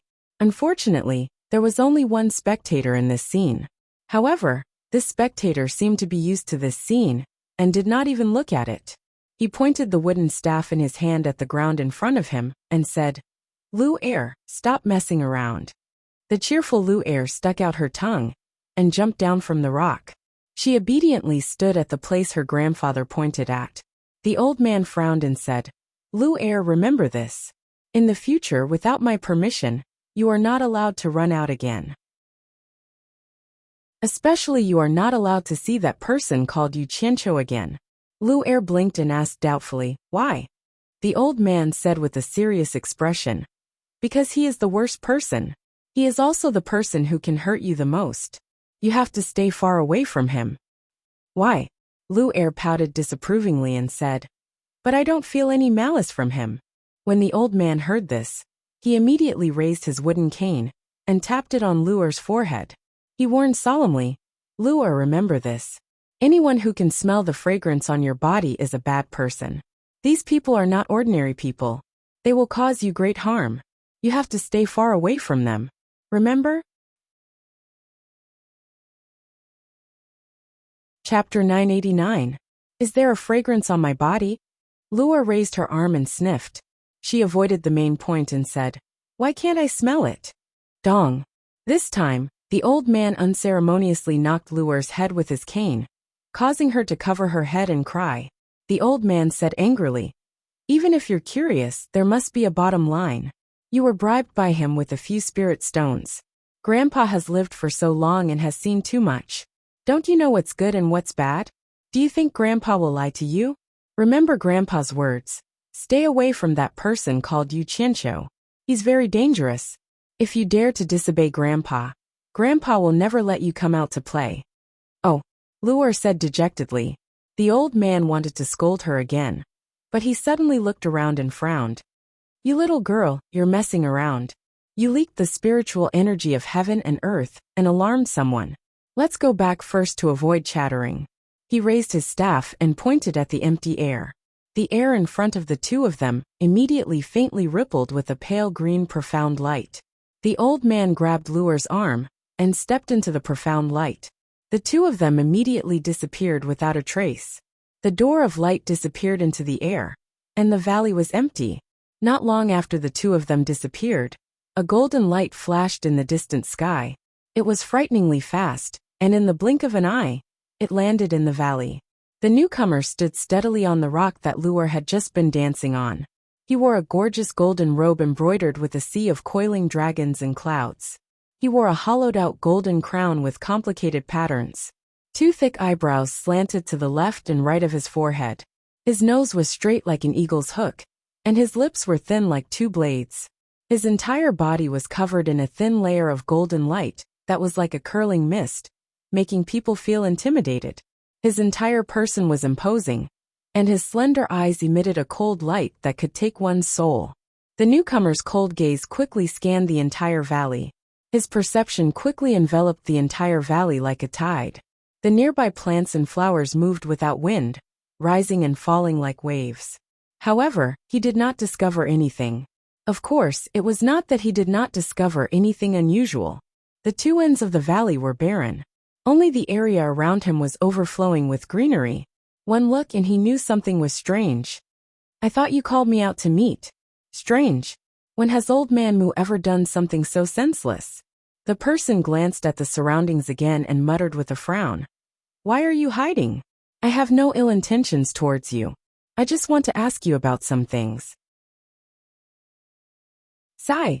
With a long sigh, the person turned into a streak of golden light and disappeared into the distant horizon in the blink of an eye. No one knew what had happened in this remote valley. Yu Qianqiu didn't know that he had been talked about here. He had just come out from the Wan Gutong branch, and Wan Gai had personally sent him to the entrance. The two of them looked up at the sky almost at the same time. The four Heartless Palace disciples who had been staring at Yu Qianqiu had disappeared. Wang Yi chuckled and said, It seems that Ashgrey Cloud Trust has also retreated and withdrawn his people. I thought he really had the guts to go against the Immortal Palace. Yu Qianqiu immediately rolled his eyes and said, What do you mean by that? What does my business with him have to do with the Immortal Palace? I, Yu Qianqiu, am an upright person. I will never use my power to oppress others.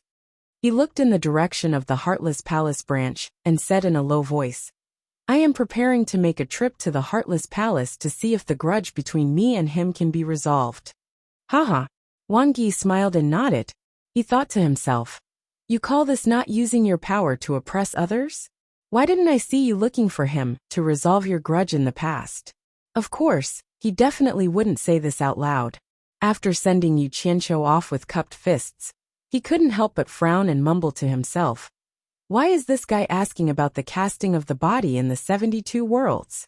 After thinking for a while, he still couldn't figure it out, so he shook his head and walked in quickly. He still had to pass on the news to the Wan Gutong Palace. Outside the Heartless Palace branch, the people going in and out stopped at the entrance and whispered to each other. They watched as Yu Qianqiu slowly walked in with his hands clasped behind his back. They couldn't figure out what he was doing here. Those who had come to buy things and were about to leave didn't leave either. They all stayed to watch the show. A disciple of the Heartless Palace had already discovered him and quickly ran back inside to report it. Therefore, before Yu Qianqiu could step into the Heartless Palace branch, he was blocked at the entrance by Song Yun Xian and his people. Song Yun Xian's face darkened. He gritted his teeth and said, What are you doing here? He was worried now. He was worried that this fearless guy would purposely come here to cause trouble, because he had received the Celestial Emperor's decree. However, he couldn't touch this guy now. Honored Song Yun, long time no see. Yu Qianqiu smiled and cupped his fists. I am here to apologize to you. I hope you won't pursue what happened in the past. Everyone looked at each other. No matter how they listened, it was a little boring. Song Yin Xian's face darkened. He snorted and said, "Don't give me that. If you have something to say, say it. If you have anything to say, say it." He didn't believe that this guy was here to apologize. Moreover, the grudge between them wasn't something that could be resolved with just an apology. Yu Qianqiu looked at the people behind him. He turned back and said with a smile, "Look at this public place. It's inconvenient to say some things here. Let's talk inside." Then he walked inside. Song Yin Xian had never seen such a shameless person. He immediately stopped him. "If you want to say it, then say it here. If not, then scram. I don't welcome you here." Song Yin Xian, "Don't be too ruthless." Yu Qianqiu slowly took a few steps back. He said in a low voice, "Yes, I killed your grandson. But even if you kill me, your grandson can't come back to life. As the saying goes, it's better to squash enmity than keep it alive. Moreover, I helped you a lot. It's enough to cancel out the grudge. Why do you insist on biting me? You've done me a huge favor?" Song Yin Xian was startled. He then sneered. "Are you kidding me? Stop talking nonsense. Scram. I don't welcome you here. Hee. What an ungrateful fella." Yu Qianqiu placed his hands on his waist. "You dare to say that if it wasn't for me, you could have broken through to the middle stage of a mortal emperor? You dare to say that if it wasn't for me, you could have mastered the 3 swords into 1 sword stance? I only hate that I didn't kill you back then." Song Yin Xian gritted his teeth. "So you're saying that the grudge between us can't be resolved?" Yu Qianqiu said in a low voice. Song Yin Xian shouted, "That's right. Forget it. It's fine if it can't be resolved." Yu Qianqiu's expression instantly brightened up. He generously waved his hand and gently said, "Today, I came to discuss cooperation with you." He was like a completely different person from a moment ago. "Not interested." Song Yin Xian couldn't be bothered to talk nonsense with this fella. He turned and walked into the hall. He said, "Disciples of Heartless Palace, listen up. Don't let him in. If he dares to force his way in, inform the Merchant Association to uphold justice." He had no choice. He couldn't attack this fella in the current situation. Everyone's eyes were on Yu Qianqiu. They didn't know if this fella would really force his way in. "Sigh, why do you have to do this?" Yu Qianqiu shook his head and sighed. To everyone's surprise, he turned around and flew away in a streak of light. Yu Qianqiu landed in front of the Chamber of Commerce Alliance's gate. He walked to the gate and took out the World Commerce Chamber's token. He waved it at the 2 guards at the gate and said, "World Commerce Chamber Sect Master Yu Qianqiu requests an audience with the Great Bright Will Executor." "Wait a minute." The guard threw down this sentence and went in to report. Not long later, he came out and waved his hand. "Controller wants you to find him in the backyard." Yu Qianqiu walked into the Merchant Association and looked around. He passed through the main hall and came to the backyard. He saw the Great Bright Will sitting cross-legged on a stone platform under an old tree. Yu Qianqiu went over and bowed. "Greetings, Controller." The Great Bright Will slowly opened its eyes and looked at him. It frowned. "Why do you want to see me? I'm warning you. Don't think you can swindle the Immortal Palace just because you received the Immortal Emperor's decree. You'll die a horrible death sooner or later." He guessed that this fella didn't come here for anything good. Maybe it was to ask for something. "What are you saying? Am I the kind of person who wants a yard after taking an inch?" Yu Qianqiu smiled. De Mingluan snorted noncommittally and said indifferently, "If you have something to say, say it quickly. It's like this." Yu Qianqiu rubbed his hands and laughed. "Look, I'm going out to collect some local customs in order to compose a song that will be passed down through the ages for the Immortal Emperor's wedding. Can you ask the Immortal Palace to send a message to the Heartless Palace to send the Great Elder, Song Yin Xian, to protect me and accompany me to collect local customs?" De Mingluan was stunned. He had long been thinking about Yu Qianqiu's intentions for coming. He had thought about everything, but no matter how hard he thought, he couldn't think of why Yu Qianqiu would make such a request. After a while the Great Bright Will sneered. "You must be out of your mind. Everyone knows you have a grudge against Song Yin Xian. What reason do I have to report to the Immortal Palace to send such a decree to the Heartless Palace? It's because I have a grudge against Song Yin Xian that I picked him. Yu Qianqiu shook his head with a bitter smile. Think about it. I'm going to the Netherworld to collect local customs. You should know better than me how dangerous the Netherworld is.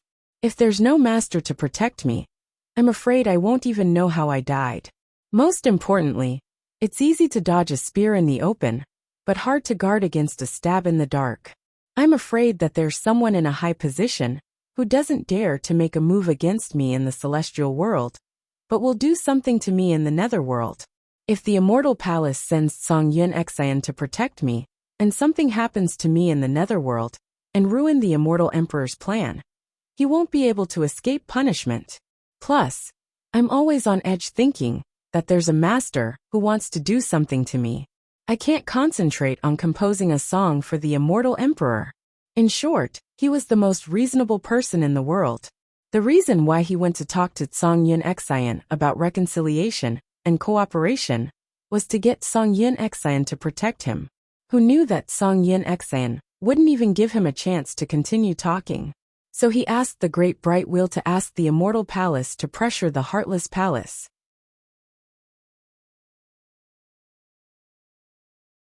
Chapter 990.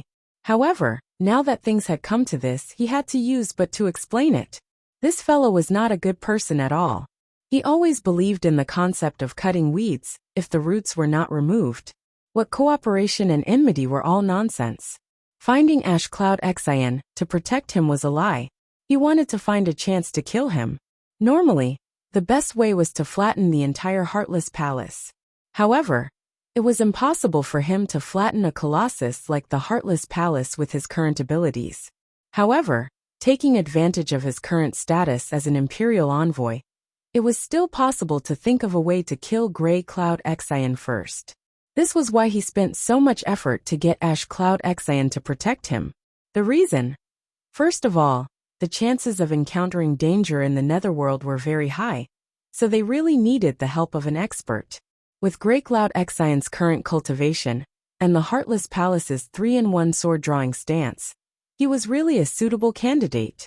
Just the thought of having such an expert by his side made him excited.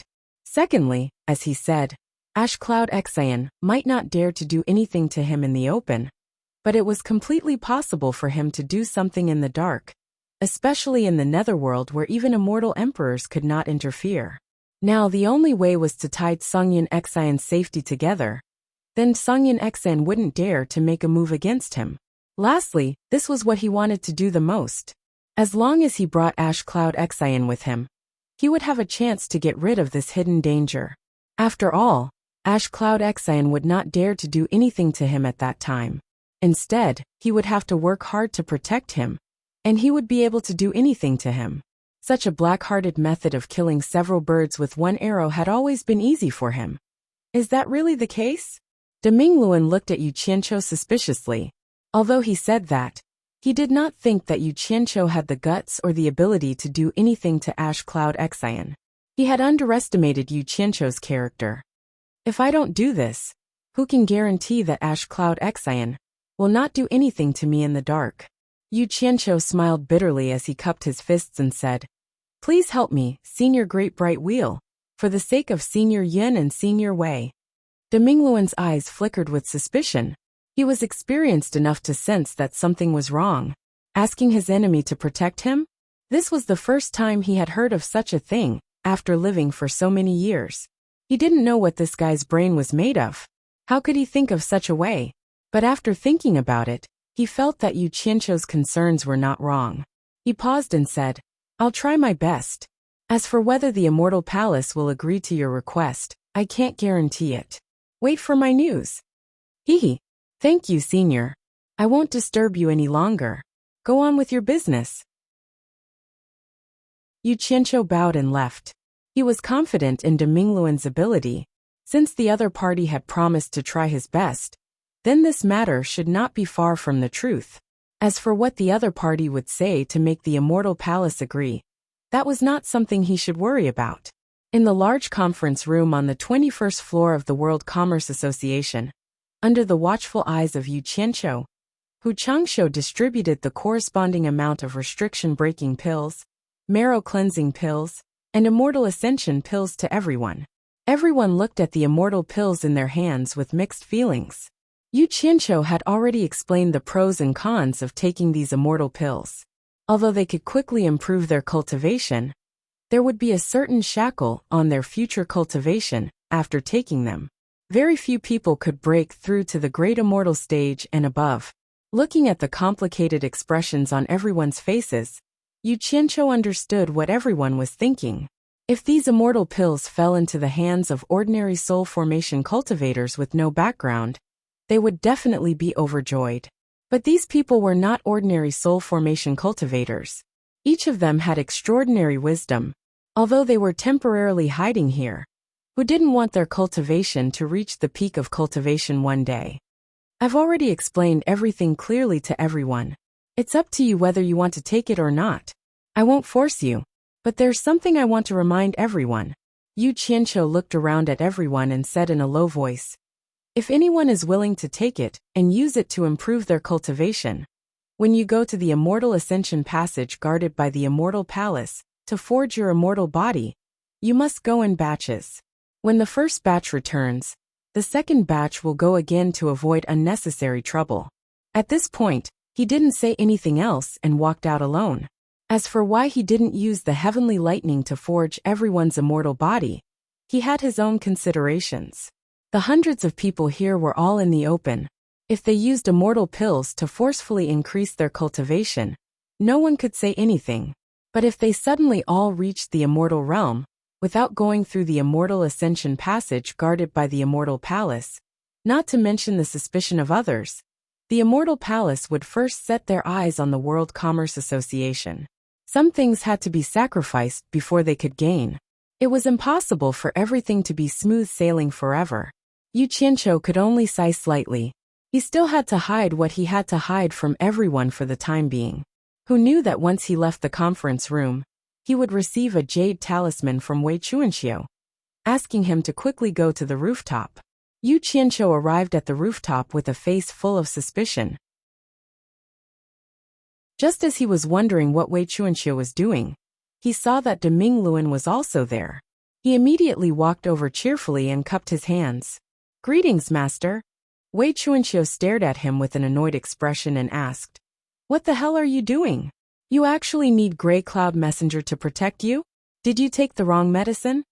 Clearly, De Mingluan had already told them about this. As you wish. De Mingluan snorted. The Immortal Palace has already sent a decree to Heartless Palace's sect master Wang Qing. Yu Qianqiu's eyes instantly lit up. He asked. Heartless Palace agreed. You don't have to worry about this. De Mingluan's gaze suddenly stared in the direction of the Heartless Palace's branch.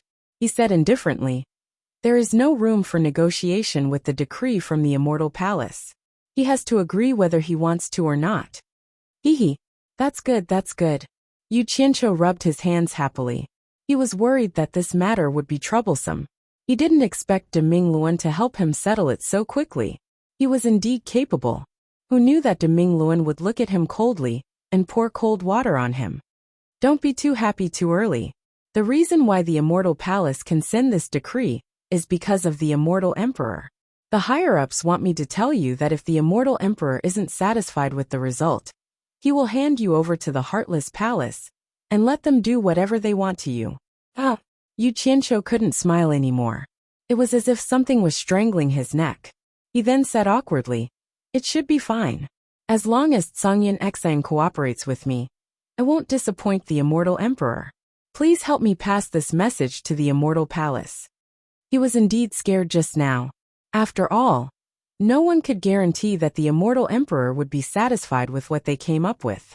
But on second thought, if he really messed things up, he really didn't believe that the Immortal Palace had the ability to capture him. He still had some confidence in his ability to escape. De Mingluan nodded slightly. His gaze paused on Wei Chuanxiu and Yin Peng's faces. Then, he slowly took out a golden token and handed it to Yu Qianqiu. You said you want to go to the Netherworld, but the Netherworld is not like the Celestial Realm. It is already out of the Immortal Palace's control. It is the Emperor of the Underworld's territory. Plus, the Emperor of the Underworld and the Immortal Emperor have always had small conflicts. No one can guarantee their safety if they go there. Most importantly, even though the Emperor of the Underworld is revered in the Netherworld, because the territory is too vast, the majority of the places have always been in a chaotic situation where warlords are divided. This is the token of authority of the World Commerce Chamber of Commerce. Maybe it can help you at a critical moment. Wei Chuanxiu and Yin Peng looked at each other without saying anything. They both glanced at Yin Peng with complicated expressions. Yu Qianqiu, who received the token, was also slightly startled. On one side of the golden token, the World Commerce Chamber of Commerce's logo was engraved. On the other side, there was a moonlit night scene of clouds passing by and a bright moon shining in the sky. This token was the symbol of him, Deming Luan, representing the Immortal Palace to be in charge of the World Commerce Chamber of Commerce. Regardless of whether this token was useful in the Netherworld or not, Yu Qianqiu would remember the Deming Luan's friendship. However, this was a different matter. He still had to ask clearly what he needed to ask. It would be troublesome if he did something stupid in the Netherworld. Yu Qianqiu paused and asked, "Didn't you say that the Immortal Emperor and the Emperor of the Underworld always had small conflicts? Your authority token is also useful in the Netherworld?" Wei Chuanqiu and Yin Peng were more or less confused about this. The Deming Luan faintly smiled. Although the Netherworld is chaotic, there is always an Onyx army everywhere in the Netherworld to suppress those restless fellows. This Onyx army is under the command of Madame He Qi. Madame He Qi is also the only subordinate of the Emperor of the Underworld, who has the most frequent business dealings with the Immortal World. Although she has never been to the Immortal World, because I am in charge of the World Commerce Chamber in the Immortal World, I have personally gone to the Onyx Palace in the Netherworld several times. Among the people in the Immortal World, I am the one who has the most contact with Madame He Qi, and we have some friendship. She will give me some face if there is anything. Madame He Qi? Wei Chuanqiu asked curiously. I have never heard of this person before I cultivated. Is she the woman who is rumored to have hooked up with the Emperor of the Underworld? She is quite a fast climber.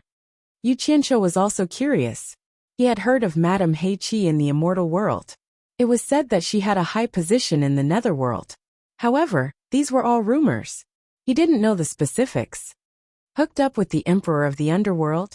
Is it that easy to hook up with the Emperor of the Underworld? Forget it. In short, this woman is the Emperor of the Underworld's favorite concubine.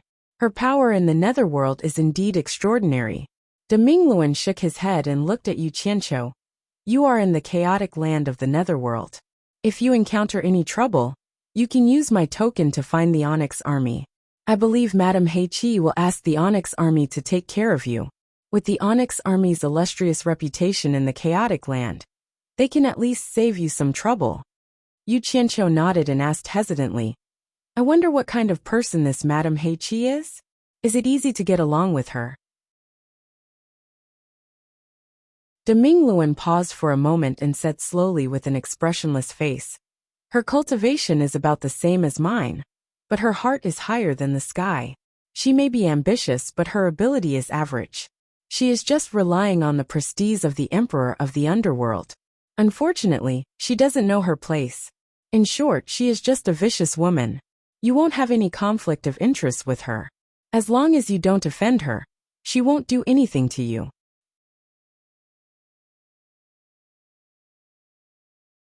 Chapter 991. Got it. Yu Qianqiu put away the token. He was a little excited. What did it mean to be on his side? This was what it meant to be on his side. Yin Peng, who had been silent all this while, suddenly asked, Yu Qianqiu brought your token to the Netherworld to show off. Will you be in trouble if news of this gets back? Deming Luan smiled. What trouble can I get into? I just accepted the Immortal Emperor's decree to help Yu Qianqiu as much as I can. If someone asks, I'll just say this. Hearing this, the three heaved a sigh of relief. Some people were happy, while others were worried. In the back room of the Passionless Palace's branch, there was a series of crashing noises. The disciples who ran in to see what was going on were chased out by a shout of scram. The tables and chairs inside were all smashed to pieces, and Songyan Exayan was panting heavily as he stood on the broken wood with a red face and neck. "High priest, please calm down." An old man on the side. This person was called Mei. He was also one of the priests of Passionless Palace. His position in Passionless Palace was second only to Grey Cloud Exayan. He came because Passionless Palace had received the decree from the Immortal Palace. It asked Grey Cloud Exayan to protect Yu Qianqiu. After Passionless Palace's sect master Wang Qing received the decree, he was silent for a long time. No one would be able to accept that they had to protect their enemy after their grandson was killed. Therefore, Wang Qing didn't send a message to Grey Cloud Exayan. Instead, he asked Mei to come personally. He was afraid that Grey Cloud Exayan couldn't understand, and asked Mei to do the thinking. Before Mei came, Wang Qing had told him that if Grey Cloud Exayan couldn't accept it, he could contact him. As expected, Grey Cloud Exayan was furious. He really couldn't understand it.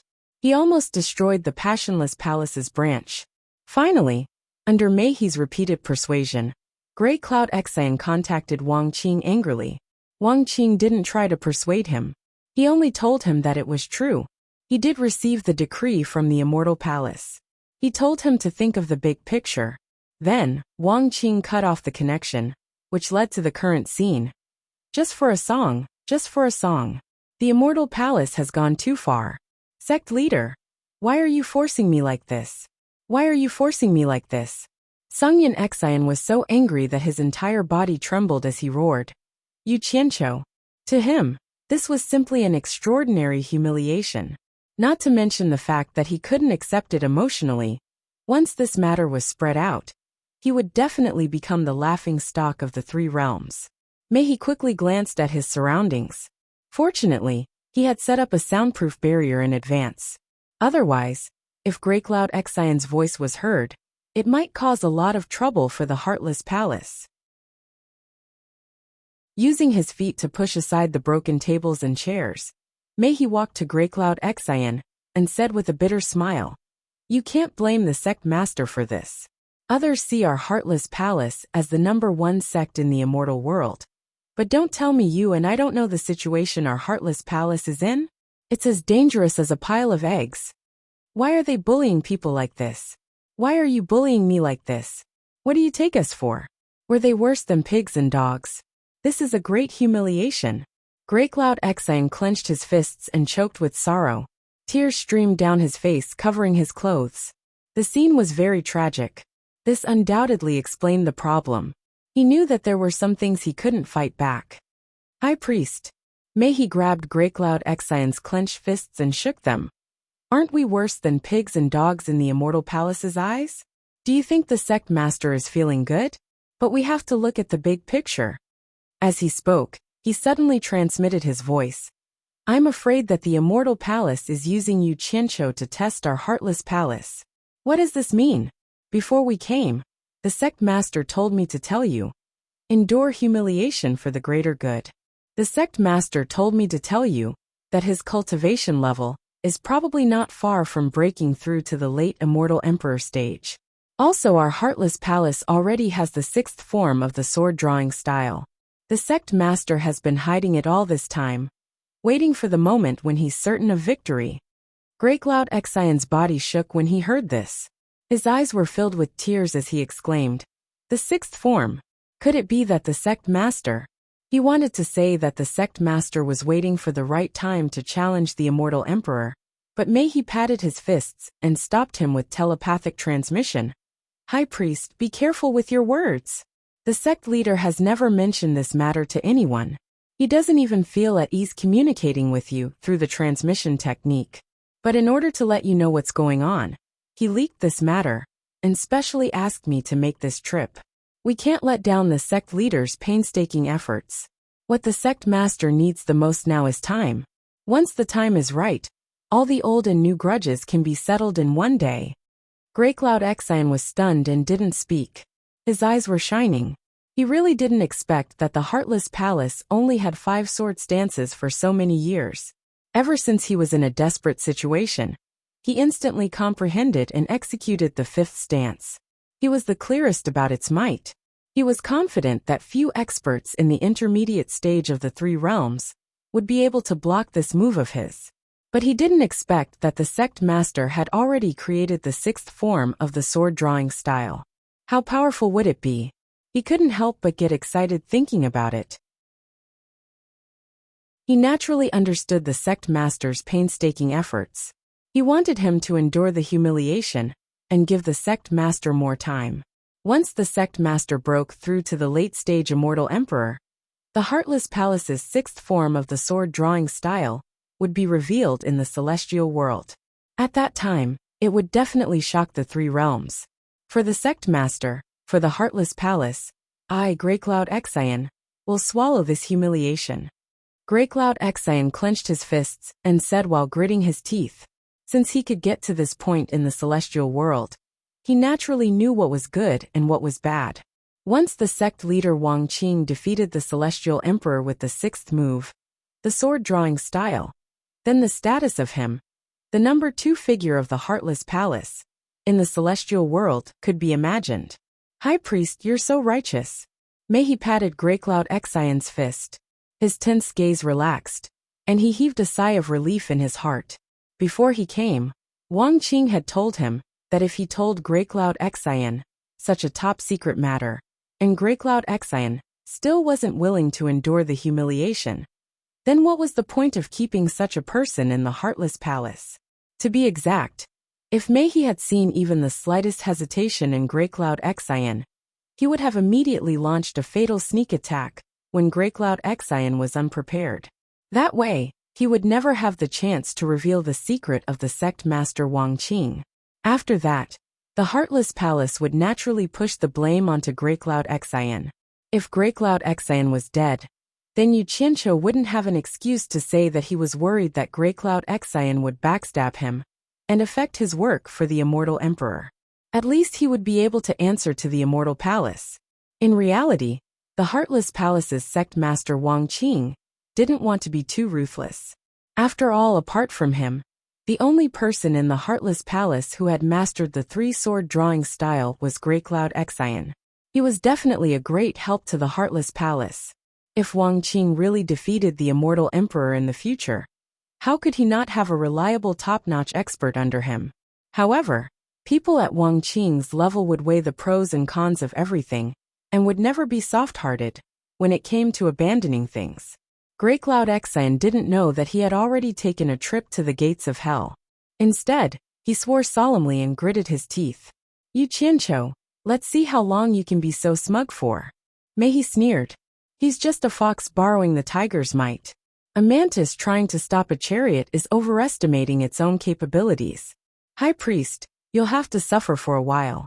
After the Immortal Emperor's wedding, we'll find a chance to deal with him. At this moment, a disciple outside weakly shouted, High Priest, World Commerce's sect master Yu Qianqiu is outside asking to see you. Damned bastard, he really came quickly. Is he here to humiliate me?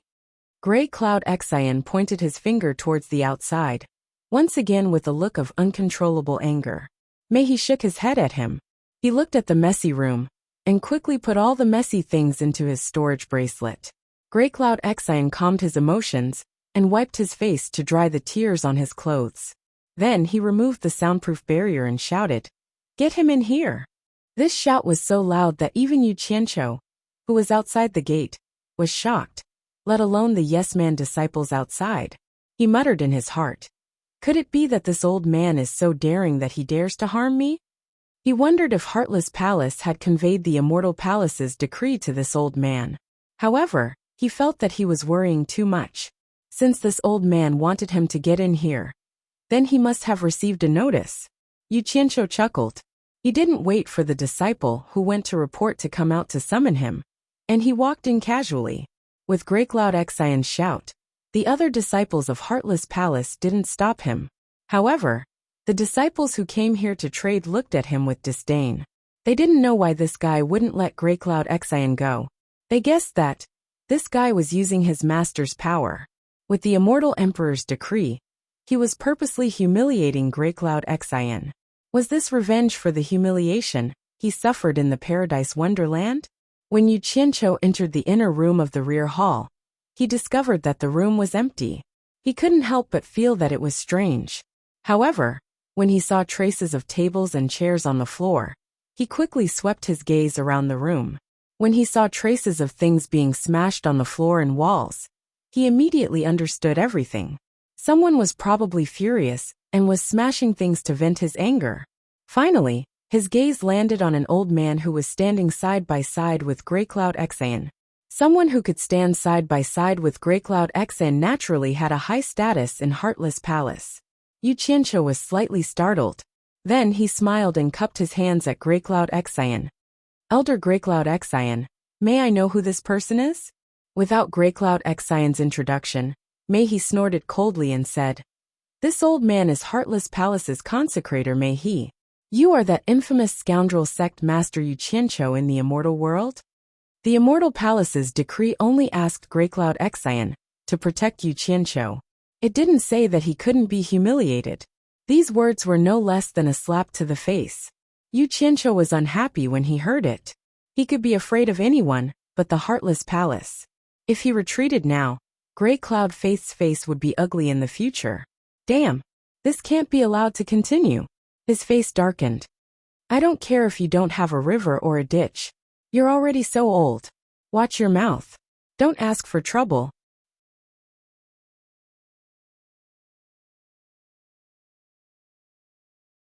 Chapter 992. How dare you?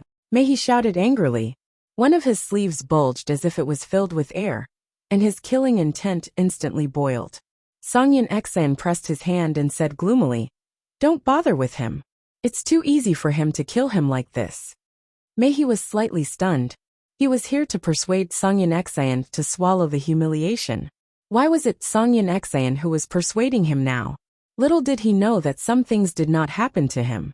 Putting oneself in someone else's shoes and experiencing it personally were two completely different things. With his identity and status, how many people dared to bully him? Yu Qianqiu's mouth was born to provoke people like them. Ordinary people could not bear it, let alone a person who was usually high and mighty. Kill me. Yu Qianqiu's face wrinkled and he sneered. I'm standing right here. Try and touch me if you have the guts. I don't think you have the guts. His eyes fell on Songyan Exan's gloomy old face, and he said word by word, I'm not in the mood to talk nonsense with you now. I'll give you 1 day to prepare. Leave with me tomorrow.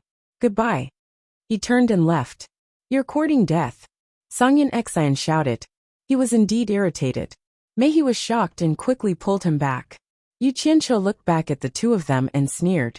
He left without saying a word. It could be said that he came in high spirits, but returned in disappointment. He felt that he was not surprised at all. This was the effect he wanted. He wanted to test the other party's bottom line.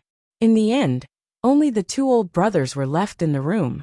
After a long time, Songyan Exan turned to Mei-He and said, Now you know that this bastard should be killed. Mei-He felt a little dumbfounded and could only sigh slightly. Let's focus on the overall situation. Then he frowned slightly and said, Why do I feel that this matter is a little strange? Could this kid be plotting something? Him? How dare he? Songyan Exan looked disdainful. Mei-He shook his head and said in a low voice, How many people with his cultivation have you seen dare to treat us like this? How can he be so calm in front of us? How can an ordinary rogue have this kind of calmness? He probably had ulterior motives for doing so. High Reverend, it's best to be careful. He's just relying on the support of the immortal palace. Songyan Exan coldly snorted. Although that was what he said, it could be seen from his slightly contracted pupils that he was already on guard. Not long after the two of them calmed down, a disciple who was in charge of gathering information suddenly came to report that rumors were spreading in the illusory immortal city, saying that the immortal palace had ordered the Grey Cloud letters to protect Yu Qianqiu. Upon hearing this news, Songyan Exan, who had finally calmed down, was stunned. Although he knew that this matter would spread sooner or later, and he would lose face sooner or later, it just had to come at this time. Without thinking, he immediately associated it with Yu Qianqiu. He was so angry that he almost vomited blood. He roared, How dare you? Sooner or later, I'll tear you to pieces. With a flushed face, he swung his palm. Boom! A wall collapsed and dust filled the air. The two brothers stood there motionlessly. The entire illusory immortal city was indeed in an uproar because of this news. Everyone felt that this was impossible. How was it possible for Song Yin Xian to protect the enemy who killed his grandson Yu Qianqiu? Therefore, everyone continuously verified the authenticity of the news. In the end, the more they couldn't find the truth, the more exaggerated the rumors became. The next day, Yu Qianqiu, who had settled the matters of the World Commerce Association, once again descended in high spirits outside the Passionless Palace branch. He amiably nodded at the disciples who were originally entering and exiting the branch, but were now stunned at the entrance. He smiled at the hostile Passionless Palace disciples and said, "Tell Song Yin Xian that he can leave." As he watched the Passionless Palace disciples leave in a hurry, Yu Qianqiu calmly stood with his arms crossed and looked into the hall with a smile. He wanted to see if Song Yin Xian could restrain himself by spreading the rumors all over the place and provoking Song Yin Xian over and over again. If he didn't figure out the other party's bottom line, he would feel guilty. If the other party suddenly launched a sneak attack while the two of them were interacting, then he would be out of luck. It would be good to give the other party a heads up and strengthen the other party's immunity to provocation. Indeed, some time passed. The two gloomy brothers finally adjusted their mentality and slowly walked out. Under everyone's unblinking gaze, Song Yin Xian stared at Yu Qianqiu and asked in a low voice, "Where are we going?" He more or less resigned to his fate. The disciples from the various sects who were watching the show looked at each other in tacit understanding. The meaning behind his words couldn't be clearer. Needless to say, the rumors were true. Yu Qianqiu chuckled and said, "You'll know when we get there." The corner of Song Yin Xian's mouth twitched. He saw that Yu Qianqiu had already taken out a flying shuttle into the air and flashed onto it.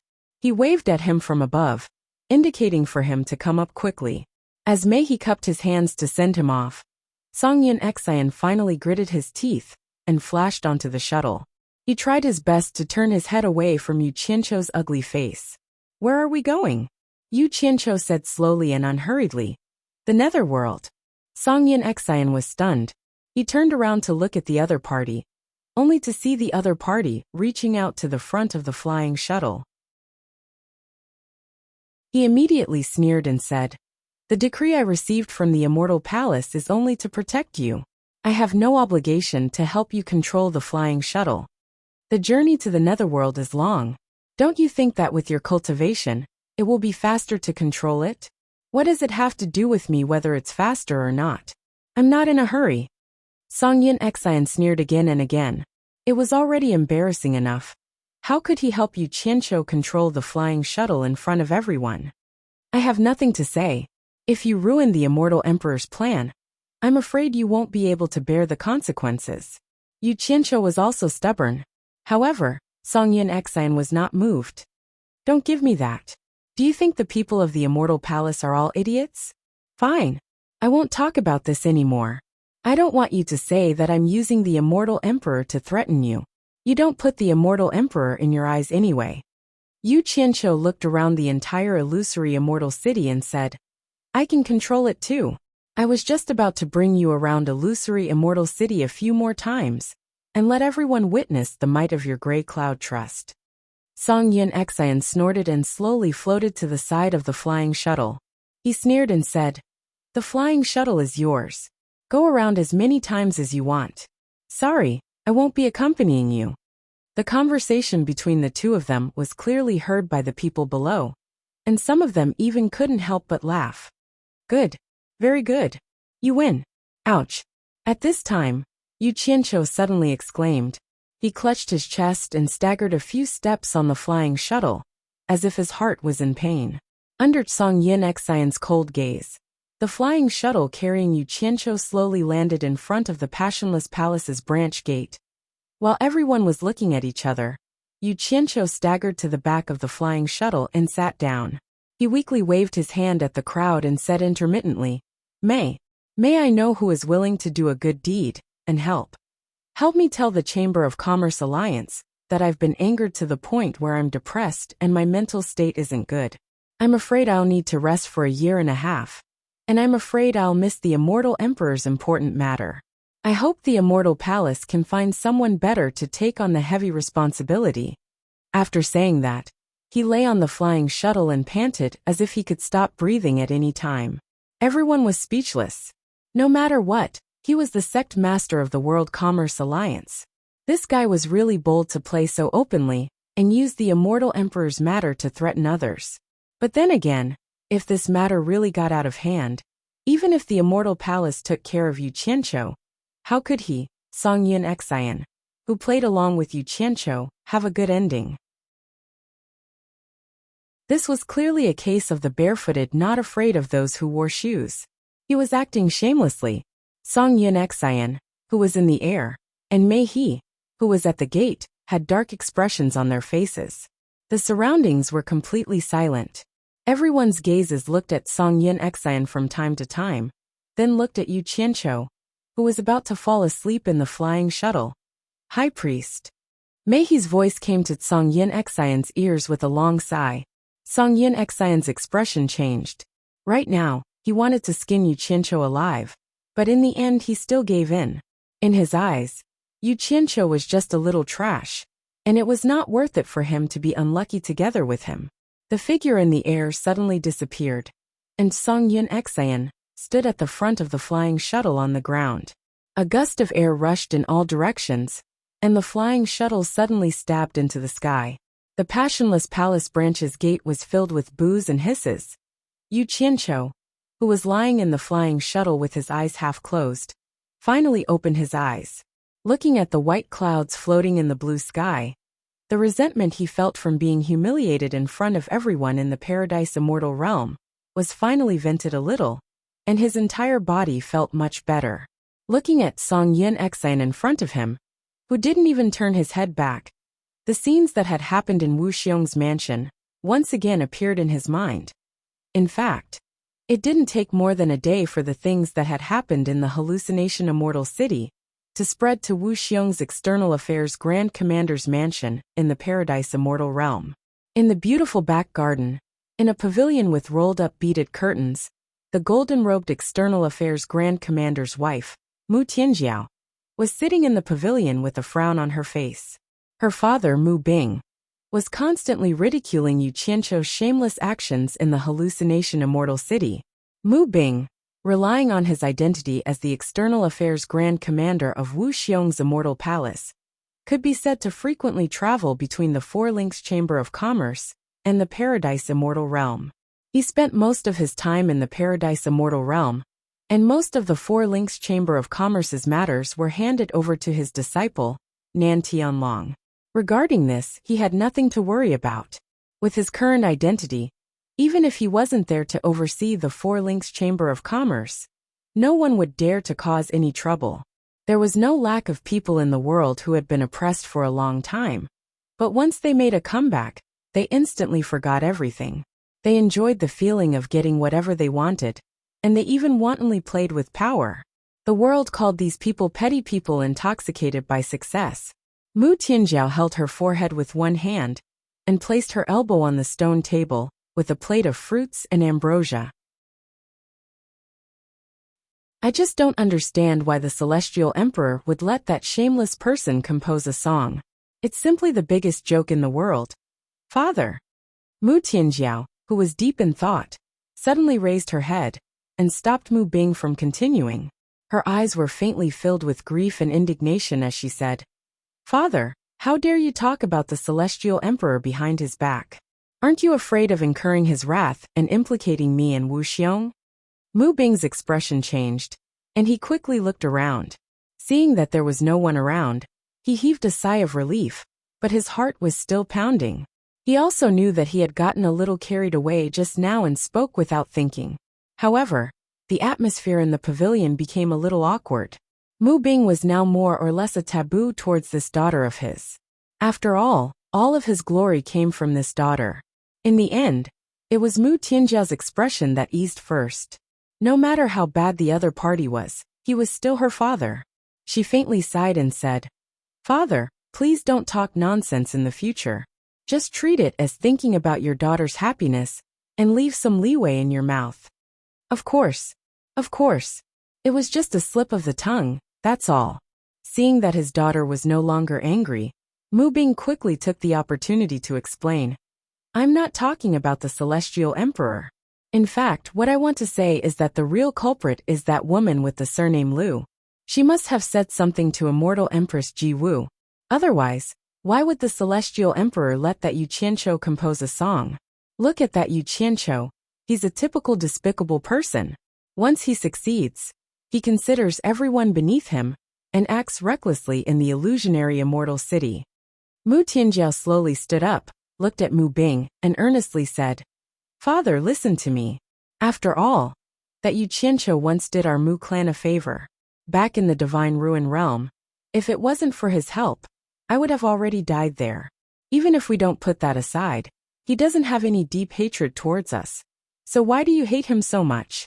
Just why? It's just that I can't stand his despicable behavior. Mu Bing weakly replied. In reality, it was because Yu Qianqiu made him lose face at Mu Tianjiao's wedding last time. His current temperament no longer allowed his subordinates to be rude to him, and Yu Qianqiu was now a typical servant in his eyes. Not to mention, Yu Qianqiu talked back to him in front of so many people, which seriously hurt his self-esteem. Recently, he had already prepared to use his powerful influence to teach Yu Qianqiu a good lesson and let Yu Qianqiu know what it meant to have a difference in status. Who would have thought that at this time, Yu Qianqiu would suddenly receive the decree of the Celestial Emperor, a decree personally issued by the Celestial Emperor? While Mu Bing felt a taboo, he was also a little jealous. As Wu Xiong's father-in-law, he had never received a decree from the Celestial Emperor, but a lowly servant actually received such an honor. Old resentment and current jealousy made his heart feel very uncomfortable.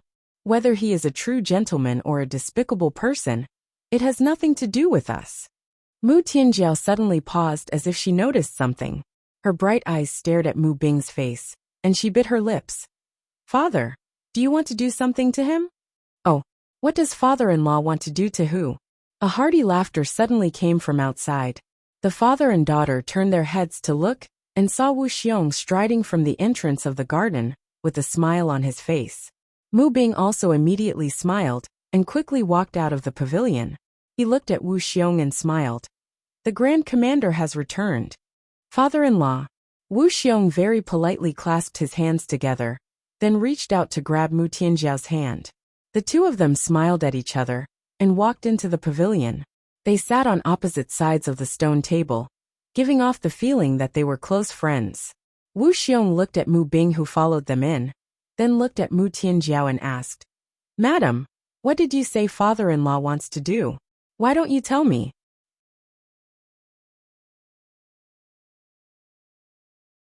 Chapter 993. Milord misheard. Mu Tianjiao shook her head helplessly. I just don't think it's a good idea for father to stay here for too long. He should go back and put more effort into managing the Four Links Chamber of Commerce.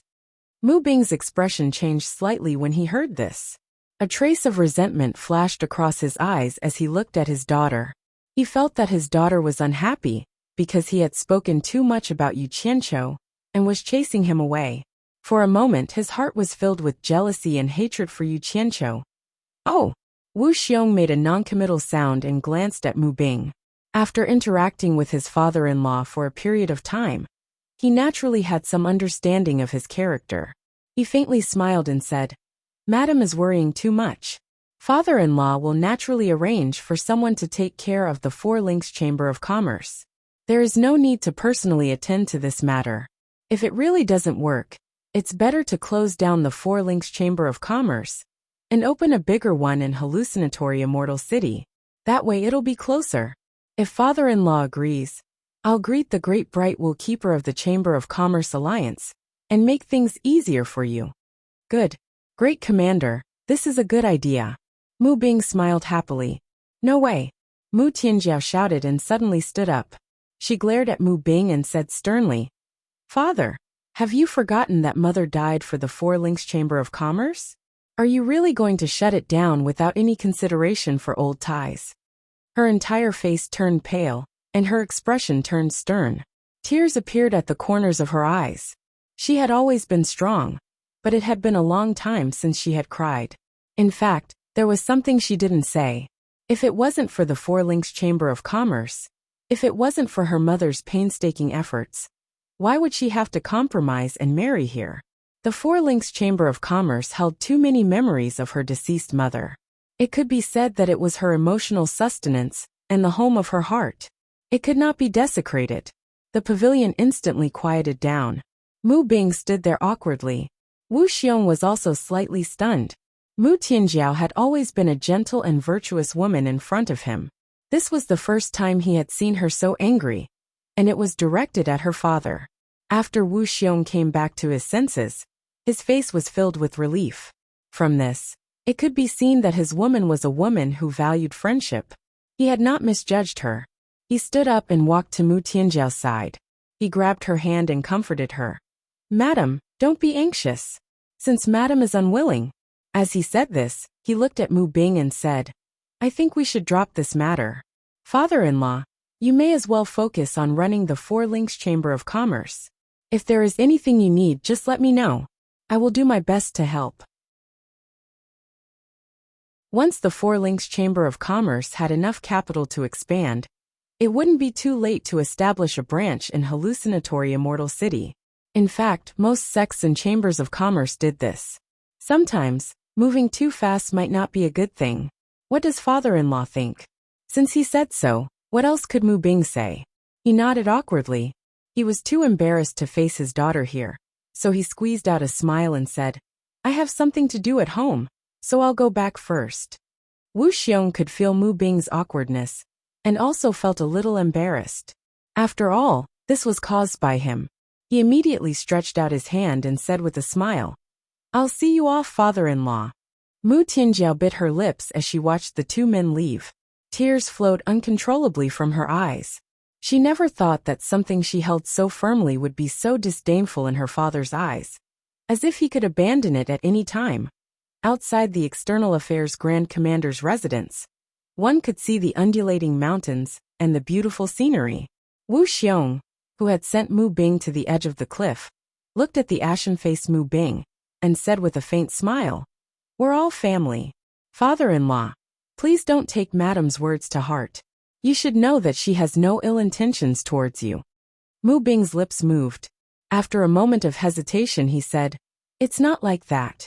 The reason why Tianjiao is so angry is that Yu Qianqiu is to blame." Yu Qianqiu?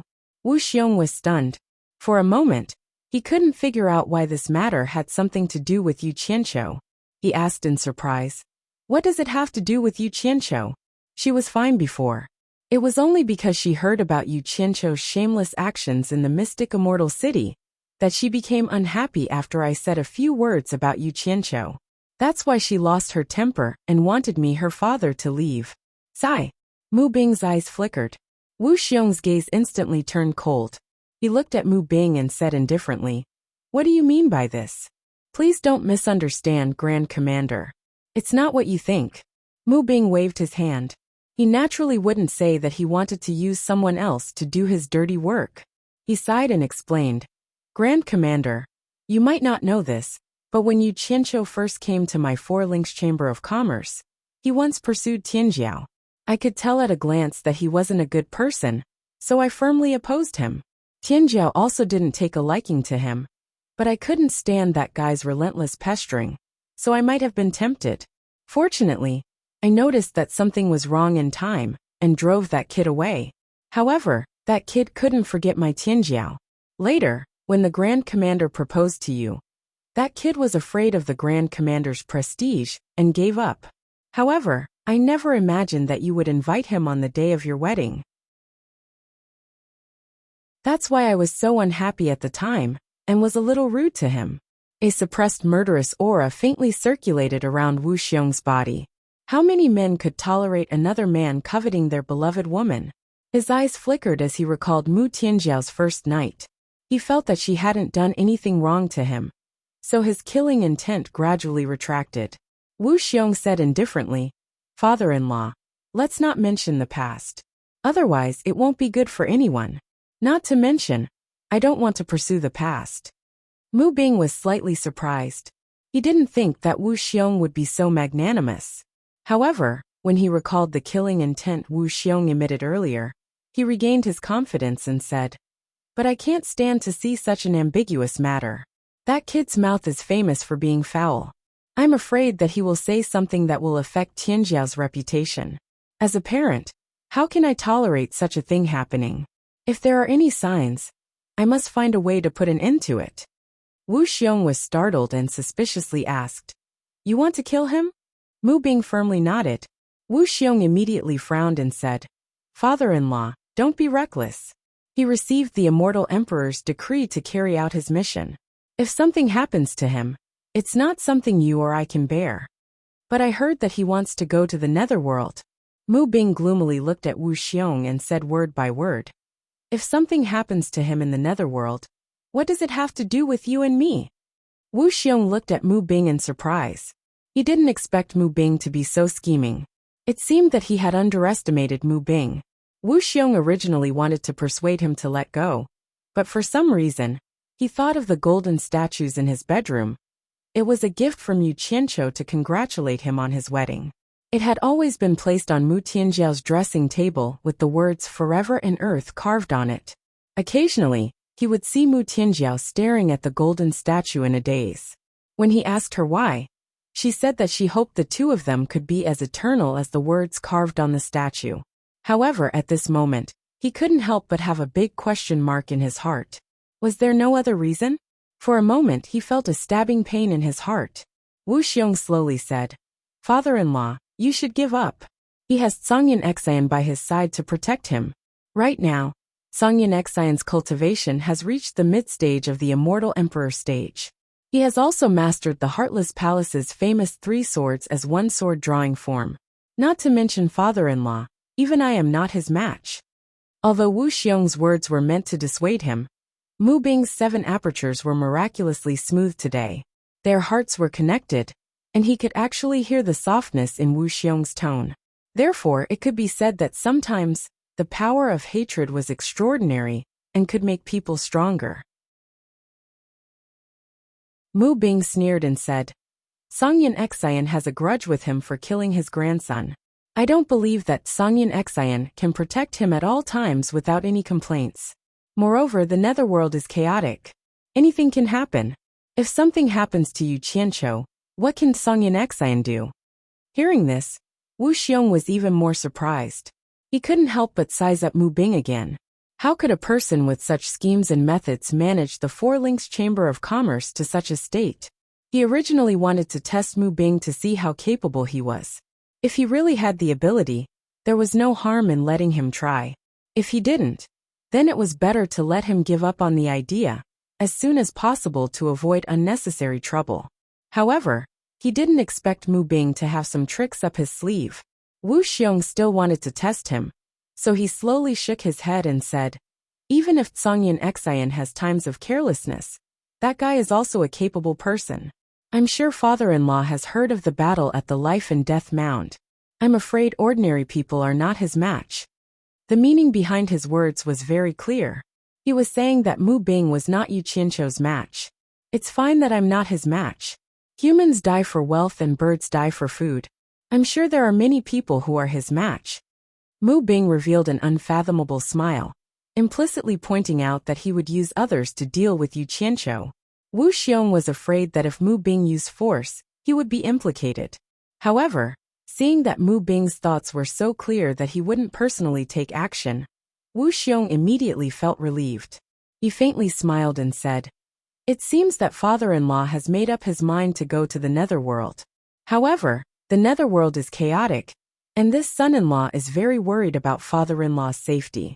Fortunately, when this son-in-law was handling the external affairs of the Immortal Palace, I had some friendly relations with some of the commanders of the netherworld's Dark Nether Army. If father-in-law encounters any trouble, there is no harm in asking for help from the Dark Nether Army. Tell them that you are my father-in-law. I'm sure they will give me some face." Mu Bing was overjoyed. His 4 Links Chamber of Commerce had done business in the netherworld, so he naturally knew of the Dark Nether Army's illustrious reputation in the netherworld. with the Dark Nether Army's help.